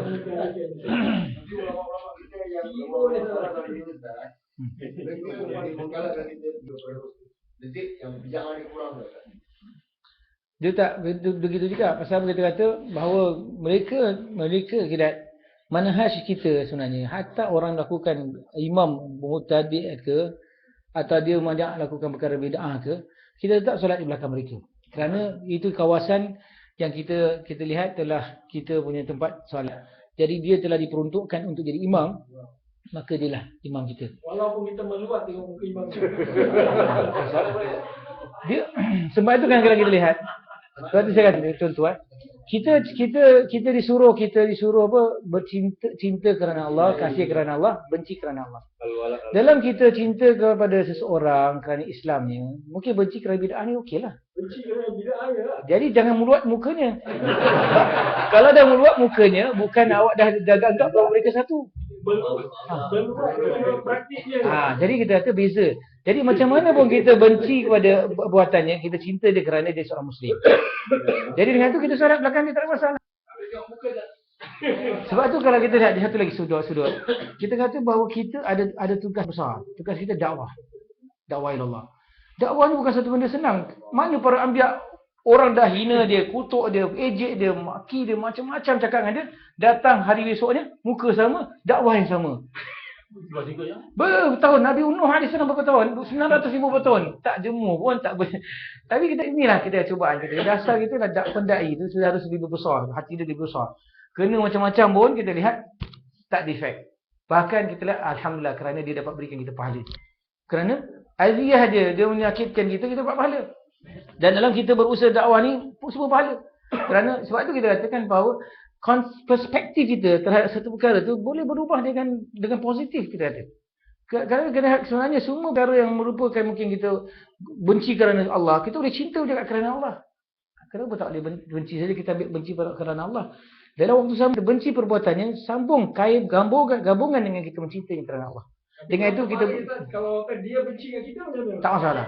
Sebab itu kita katakan bahawa dasar kita lihat Nabi SAW ada laisal wasilu bil mukafi.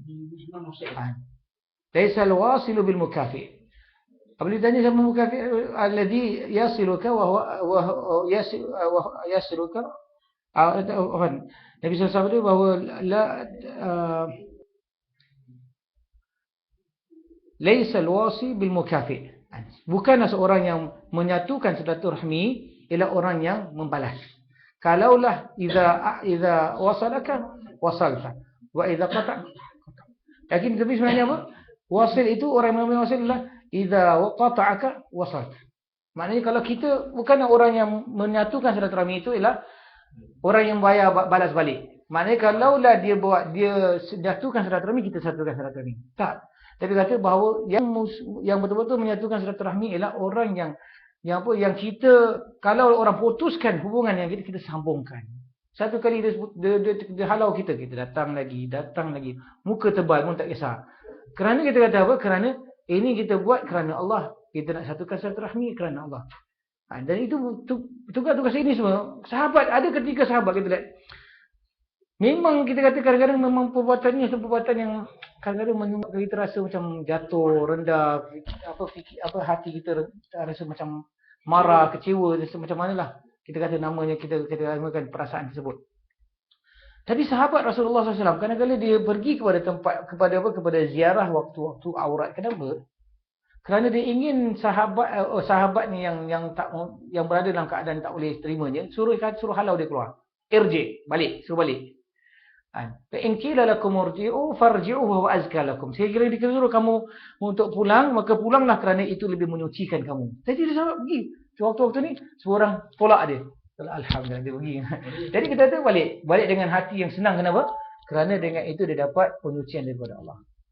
Jadi tunjukkan di sini bahawa setiap apa yang kita lakukan balik kepada perspektif kita. Kalau kita nak dapatkan kebaikan, pahala daripada sudut itu boleh dapat pahala. Tapi kalau kita tak mau dapat pahala, kita hanya nak dapat daripada sudut pemulauan sebab itu sebagian ambil uslub pulau aja. Senang cerita, tak payah kita kata kita pulau saja. Apabila pulau kita kata kita pulaukan bagi setiap orang-orang yang nampak pada zahirnya kesesatan, siapa nak buat pembetulan lepas tu?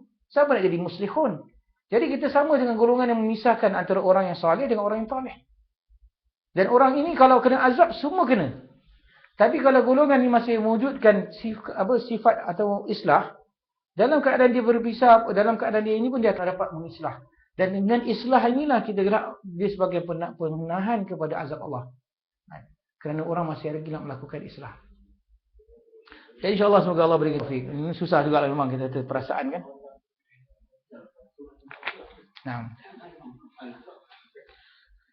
Walau an Abi Hurairah radhiyallahu anhu anna Nabi sallallahu alaihi wasallam qala la yu'adhdhinu illa mutawaddi' wa da'afa aidan. Dan daripada hadis At-Tirmizi juga Abu Hurairah meriwayatkan, Abu Hurairah radhiyallahu anhu berkata bahawa Nabi sallallahu alaihi wasallam sabda, hendaklah tidak memandangkan azan kecuali orang yang telah berwudu. Hadis ini juga Tirmizi telah mendhaifkannya. Jadi hadisnya adalah hadis dhaif. San'ani mendhaifkan hadis ini dengan putusan inqita', mana keputusan dari putusan riwayatnya daripada terputusnya riwayat daripada Zuhri dan Abu Hurairah. Dan perawi ini telah perawi daripada yang meriwayatkan daripada Zuhri juga adalah lemah. Jadi kita katakan Nabi Surah ini padahal Abu Hurairah pernah mendengar hadis secara kita baca. Hadis ini adalah hadis yang munqati' kerana ada inqita', kerana diriwayatkan oleh Zuhri daripada Abu Hurairah, padahal Az-Zuhri belum pernah dengar hadis secara langsung daripada Abu Hurairah. Belum pernah. Jadi kita katakan di sini bahawa kenapa tak boleh, kerana Abu Hurairah dengan Zuhri tidak bertemu. At-Tirmizi berkata Az-Zuhri belum pernah mendengar hadis secara langsung daripada Abu Hurairah. Perawi selain Az-Zuhri adalah perawi dhaif. At-Tirmizi juga meriwayatkan hadis ini melalui Yunus daripada Az-Zuhri secara mauquf dengan lafaz la yunadi, artinya adalah tidak meniru, dan hadis ini lebih sahih. Abu Syekh meriwayatkan hadis ini dalam Kitabul Azan daripada Ibn Abbas dengan lafaz sesungguhnya azan berkaitan dengan salat, maka hendaklah seorang daripada kalian untuk menggunakan azan kecuali jika ia dalam kondisi suci. Hadis ini telah disahihkan oleh Dirayah. Hadis inilah dalil bahawa bersuci daripada hadas kecil dan hadas besar merupakan syarat untuk mengandalkan azan. Al-Hadawiyah berkata suci daripada hadas besar adalah syarat memandangkan azan, maka azan seorang yang sedang junub tidak sah, sedangkan azan yang tidak berwuduk sah berdasarkan hadis di atas bagaimana yang disebutkan dalam Asy-Syarah. Jadi mereka dapati bahawa dalam hadis ini menunjukkan bahawa kondisi suci. Tapi ada atau dia sebagai sunat. Sebagian melihat bahawa dia sebagai sunat, bukan wajib. Kerana apa? Kerana dengan dia membawakan dalil-dalil ini kepada sunat, kerana dia tidak menerangkan tentang atau tidak mendapat dikukuhkan bahawa dia tidak sah dengan tanpunya. Saya katakan hadis di atas jelas mensyaratkan wuduk bagi orang yang memandangkan azan, maka tidak ada alasan bagi anda yang untuk membedakan kedua jenis hadis di atas. Jika sahnya memandangkan azan tanpa berwuduk, ini dikiaskan kepada sahnya seorang membaca Quran tanpa berwuduk, maka kias ini bertentangan dengan nas hadis, dan hal ini jelas tidak sesuai dengan dasar pengambilan hukum yang mereka pakai. Ahmad dan beberapa ulama yang lainnya berpendapat bahawa azan seorang yang berhadas kecil tidak sah berdasarkan hadis ini, walaupun anda telah mengetahui keadaan hadis ini yang mana At-Tirmizi menegaskan hadis ini mauquf pada Abu Hurairah. Adapun masalah iqamah, maka banyakkan ulama mensyaratkan wuduk ketika memandangkannya. Mereka berkata tidak ada nas yang menyebutkan selain cara itu pada masa Rasulullah SAW, yang hal itu tentu cukup jelas. Namun ada beberapa orang yang mengatakan bahawa iqamah diperbolehkan tanpa berwuduk, walaupun hal itu makruh menurut mereka, dan ada orang lain yang mengatakan bahawa memandangkan iqamah tanpa berwuduk boleh sama sekali. Jadi kita kata masalahnya, adakah wuduk itu sebagai syarat ataupun dia sebagai afdaliyah, sebaik-baiknya. Jadi pada hadis ini kita dapat kita keluarkan bahawa zahir hadis menunjukkan akan kepensyaratan kesucian pada azan. Tapi jumhur melihatnya kepada sebagai istihbab, bukan wajib. Hikmah daripada mensyariatkan azan dengan bersuci ada dua perkara. Pertama, kerana dia ada kaitan, dia ada hubungan langsung ataupun dia ada urutan langsung bersama dengan salat. Sekiranya dalam debat itu kita lihat dalam hadis yang sempurna daripada Ibn Abbas, bahawa Nabi SAW telah bersabda, innal adhana muttasilun bis salah fala yu'adhin ahadukum illa huwa tahir min babil isti'dad laha bi syartiha. Nabi SAW berhadis tersebut, sesungguhnya azan bersambungan dengan solat, maka janganlah azan salah seorang kamu menikah dalam keadaan tahir.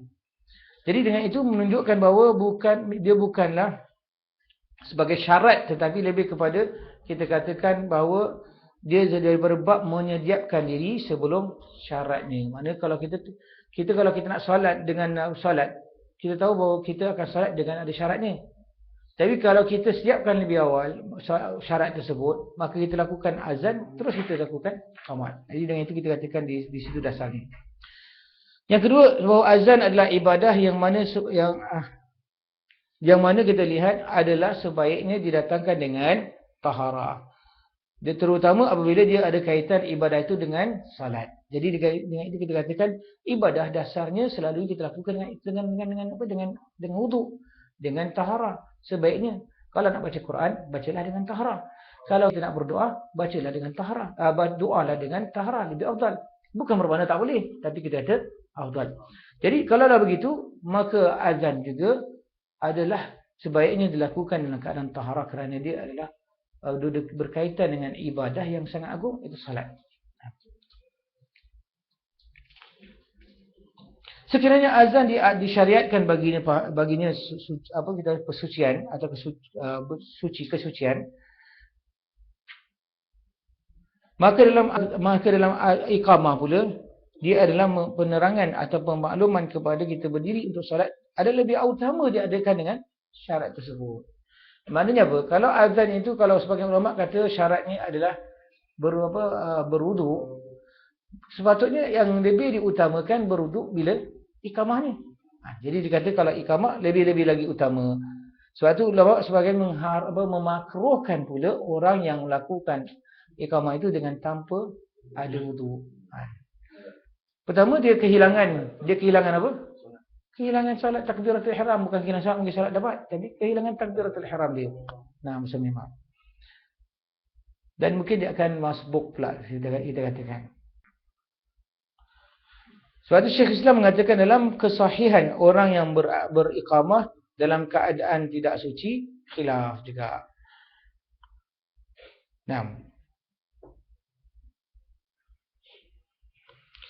Tapi sebagian ulama mengambil daripada hadis ini secara zahir, atau berpaling daripada mengambil hadis daripada jalan yang zahir ini, dan tidak mewajibkan taharah ke atas muazzin kerana hadisnya dhaif. Tidak dapat dengannya sahaja untuk jadi hujah ke atas sesuatu mengisbatan hukum syar'i. Untuk kita katakan bahawa dia wajib adalah hukum syar'i, betul tak? Jadi kalau untuk kita katakan sebagai wajib dengan hadis yang dhaif, kita tak boleh. Jadi dengan itu kita katakan bahawa tak dapat kita mengisbatkan dengan itu. Jadi sebab tu sebahagian umat yang berpaling daripada mengatakan dia atau berpaling daripada mengambil hadis ini secara zahir. Kenapa? Kerana hadis ini sendiri tidaklah sahih. Dan dengan itu maka hadis ini sebagaimana kita datangkan bahawa telah didhaifkan oleh Imam Tirmizi dan Ibn Hajar. Baik, kita berhenti. Sambung, ada soalan lain untuk kita datangkan?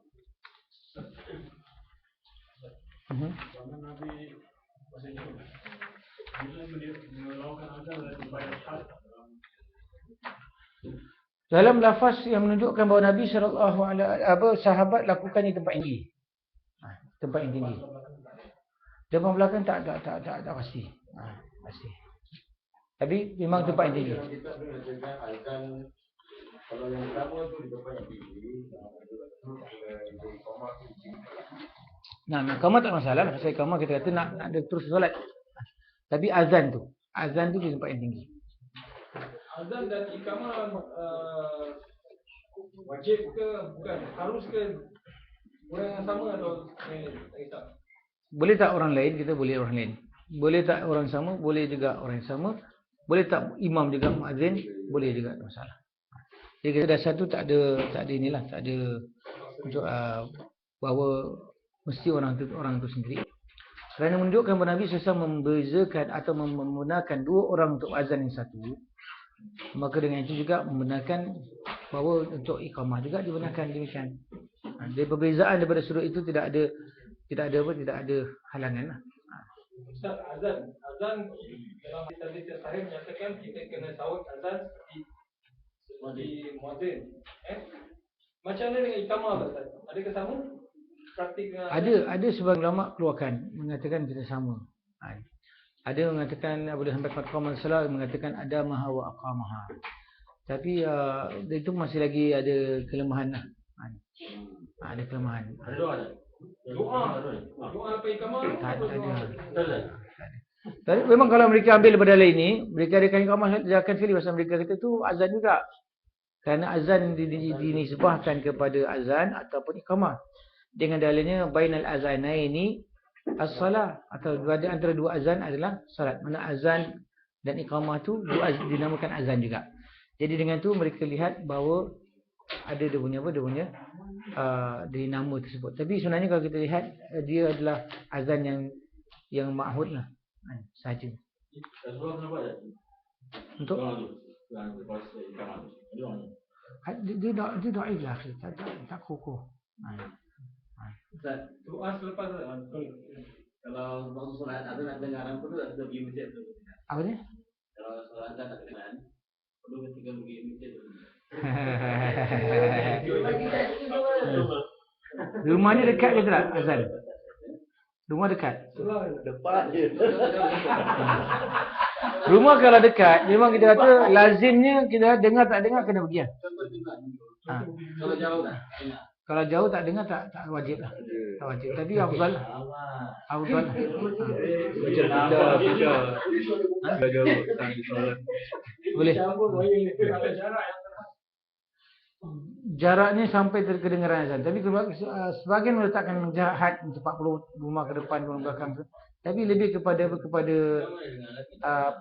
azan sebenarnya yang mana kita kalau biasanya dimandangkan memang dengar sana. Walaupun sama-sama kita dengar. Kalau kita nak ikutkan, kalau kita sekarang masalah kita tengah fikirkan, kita terkeluar tak orang daripada kalangan orang yang tak perlu pergi masjid ni. Tapi kalau sebenarnya kita lihat sahabat daripada mana tahu? Bani Salimah kat mana? Bani Salimah dekat Kuba, dekat Qiblatin. Dia solat di mana? Masjid Nabi. Jauh. Masjid Nabi mereka solat. Masya-Allah, alhamdulillah. tapi itu jauh. Mana syarikat lah? Jauh ya. Jauh lah. Macam kita jalan saja, kita lihat nak pergi ni memang makan masa.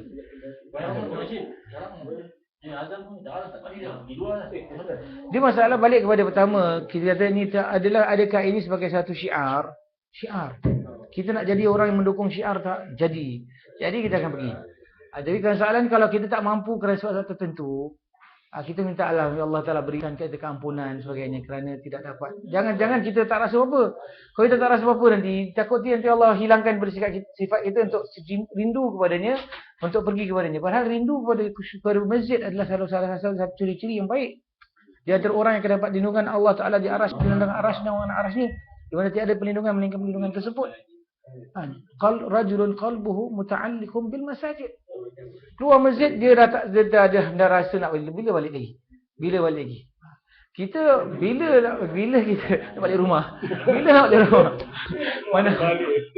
Nak balik. Nah, tu balik. Kalau dengar azan tu kita wajib pergi masjid. Tapi kalau macam mana kita dengar azan tu, tapi masjid tu pula ada kubur kat dalam dia. Jadi masjid tak ada kubur lah. Pasal masalahnya solat di masjid yang ada kubur kita elakkan kerana dia adalah larangan. Pertama, kita tak boleh jadikan kubur tu satu tempat peribadatan. Kita sebab tu tak jadikan kubur sebagai ibadatan. Jadi apabila ada dilarang ulama kita solat di kubur, buat peribadatan di kubur. Tetapi apabila kalau kita pergi kepada tempat-tempat seperti itu, lebih kita cari tempat yang lebih selamat. Kerana ditakuti kalau kita ada kerana syaitan kadang-kadang datang pada hati kita. Adakah sah salat itu? Kita kata sekali ikut salah. Tapi daripada sudut dasar lain, larangan tersebut kita laksanakan. Jadi dengan itu kita elakkan. Kita dilarang jadikan rumah seperti kubur. Kerana kubur asalnya tak ada ibadah. Sebab tu apabila tak ada ibadah, sebenarnya masjid sebenarnya tak boleh ada kubur situ. Kerana kalau kubur bercanggah dengan masjid, masjid adalah tempat ibadah, kubur pula bukan tempat ibadah. Jadi dua perkara yang bercanggahan tak boleh bersatu. Sebab tu kita katakan salah untuk buat kubur dalam masjid atau benarkan masjid dalam masjid tu dibina kubur atau ditanam kubur situ. Satu perkara yang salah. Jadi dengan tu perlulah sebenarnya pihak-pihak yang yang melakukannya, kita usahakan supaya bersihkan masjid-masjid kita daripada ada perkuburan. Ustaz, apa hukum wanita berazan di kalangan jemaah wanita? Tentang azan kita lihat bahawa wanita tak perlu azan, tapi kalau iqamah tak ada masalah. Kerana sifat azan itu bercanggah dengan sifat yang Allah suruh wanita untuk menutup diri ini. Jadi dengan itu kita kata tidak, kerana takkan kita nak suruh wanita pekik tolong kan. Jadi kita adalah baik kita katakan adalah untuk dia tidak berazan. Tapi kalau untuk iqamah tak ada masalah. Iqamah di antara jemaahnya, maka solatlah berjemaah lepas tu. Macam kita sekarang duduk rumah jemaah sahabat-sahabat kita dari Johor, azan no problem, buat boleh dengar kan. Macam kita di Singapura azan dalam masjid. Tapi kita tahu waktu azan. Tapi kita katakan bahawa kita tahu keadaan rumah kita macam mana, dekat atau tidak masjid.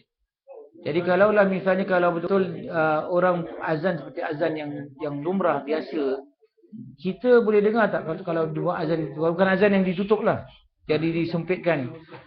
Jadi azan ni ambil azan yang umum sebenarnya. Maknanya kalau waktu tu azan ni dikumandangkan seperti biasa, dengar tak kita? Kalau dengar kita kata jadi kewajipan. Macam masjid sekarang jalan, lepas tu rumah blok kan. Kita tinggal ada itu memang itu baiknya pergi lah, sebaiknya pergi. Pasal pertama kita dapat didik anak-anak kita solat di masjid. Bagus kan misalnya kita ada.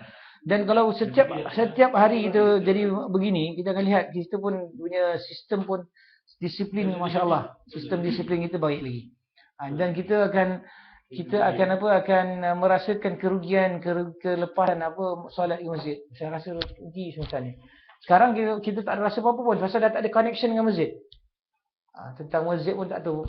Tak tanya orang pun kat kawasan ni ada masjid tak. Pasal apa? Masalah dah tak ada hubungan kita dengan masjid. Sebenarnya kalau kita lihat hubungan seorang Muslim dengan masjid tu tak boleh dipisahkan. Balik daripada safar pergi masjid juga. Ini menunjukkan apa? Menunjukkan bahawa kita masjid ni satu nadi satu kampung sebenarnya. Nadi satu kampung adalah masjid. Sebab tu kalau kita masjidnya tak ada roh, tak ada syiar Allah Taala dikumandangkan azannya, tidak laksanakan solat jemaahnya, maka kita kata kawasan kampung tu kawasan yang kita kata tak ada keberkatan. Walaupun tak dengar azan, kalau dekat kita pergilah sebenarnya. Tak ada solat bagi jiran masjid, melainkan di masjid. Ya kalau mereka jiran di masjid. Baik. Masa kita belum sampai bab doa lepas azan. Doa lepas azan tu adakah selawat dulu tu? Sebab ada dengar dekat radio ada selawat. Ada selawat dia. Pasal apa kita lihat Nabi SAW selepas suruh kita kita mengikut al-muazzin, lepas tu bacakan baca berselawat atas tu, lepas tu baru baca Allahumma rabb hadhihi da'wati. Apa yang saya perhatikan Ustaz? Tambahannya adalah sini. Hadis itu menyatakan Ustaz, kita kena sambut bagaimana muazzin niat. Berarti bila dia sampai dekat kalimah penghabisan kan la ilaha illallah, sepatutnya kena berhenti la ilaha illallah. Tapi ada saya baca artikel lah, dan saya perhatikan punya juga. Orang terus sambung dengan selawat sekali. La ilaha illallah Muhammadur Rasulullah sallallahu alaihi wasallam.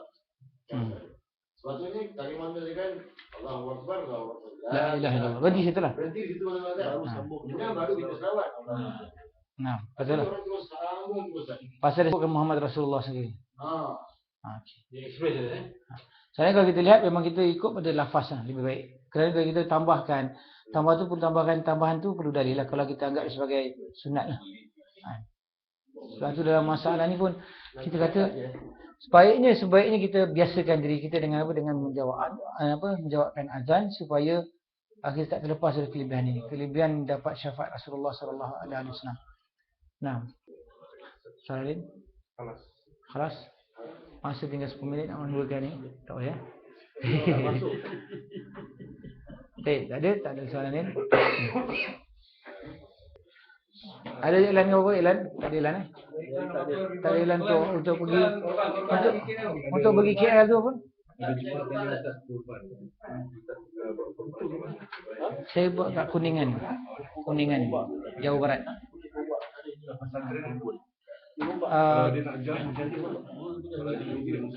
Boleh nanti saya kalau nak betul saya nanti saya datangkan dulu dia. Boleh 945 boleh. Boleh 945 9330. Boleh SMS. Kuningan, Jawa Barat. Kuningan. Bukan pulau. Kuningan aja, Jawa Barat. Baik, subhanakallah wa tasbih kafarah. Subhanakallah wa bihamdika asyhadu an la ilaha illa anta nastaghfiruka wa natubu ilaik. Qul tasma'una astaghfirullah li wa lakum. Assalamualaikum warahmatullahi wabarakatuh.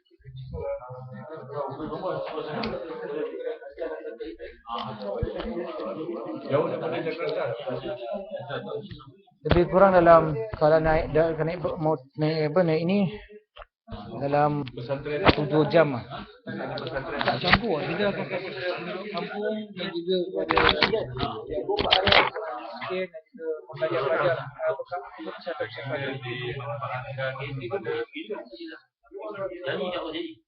lain tak? Penduduk kampung Ustaz.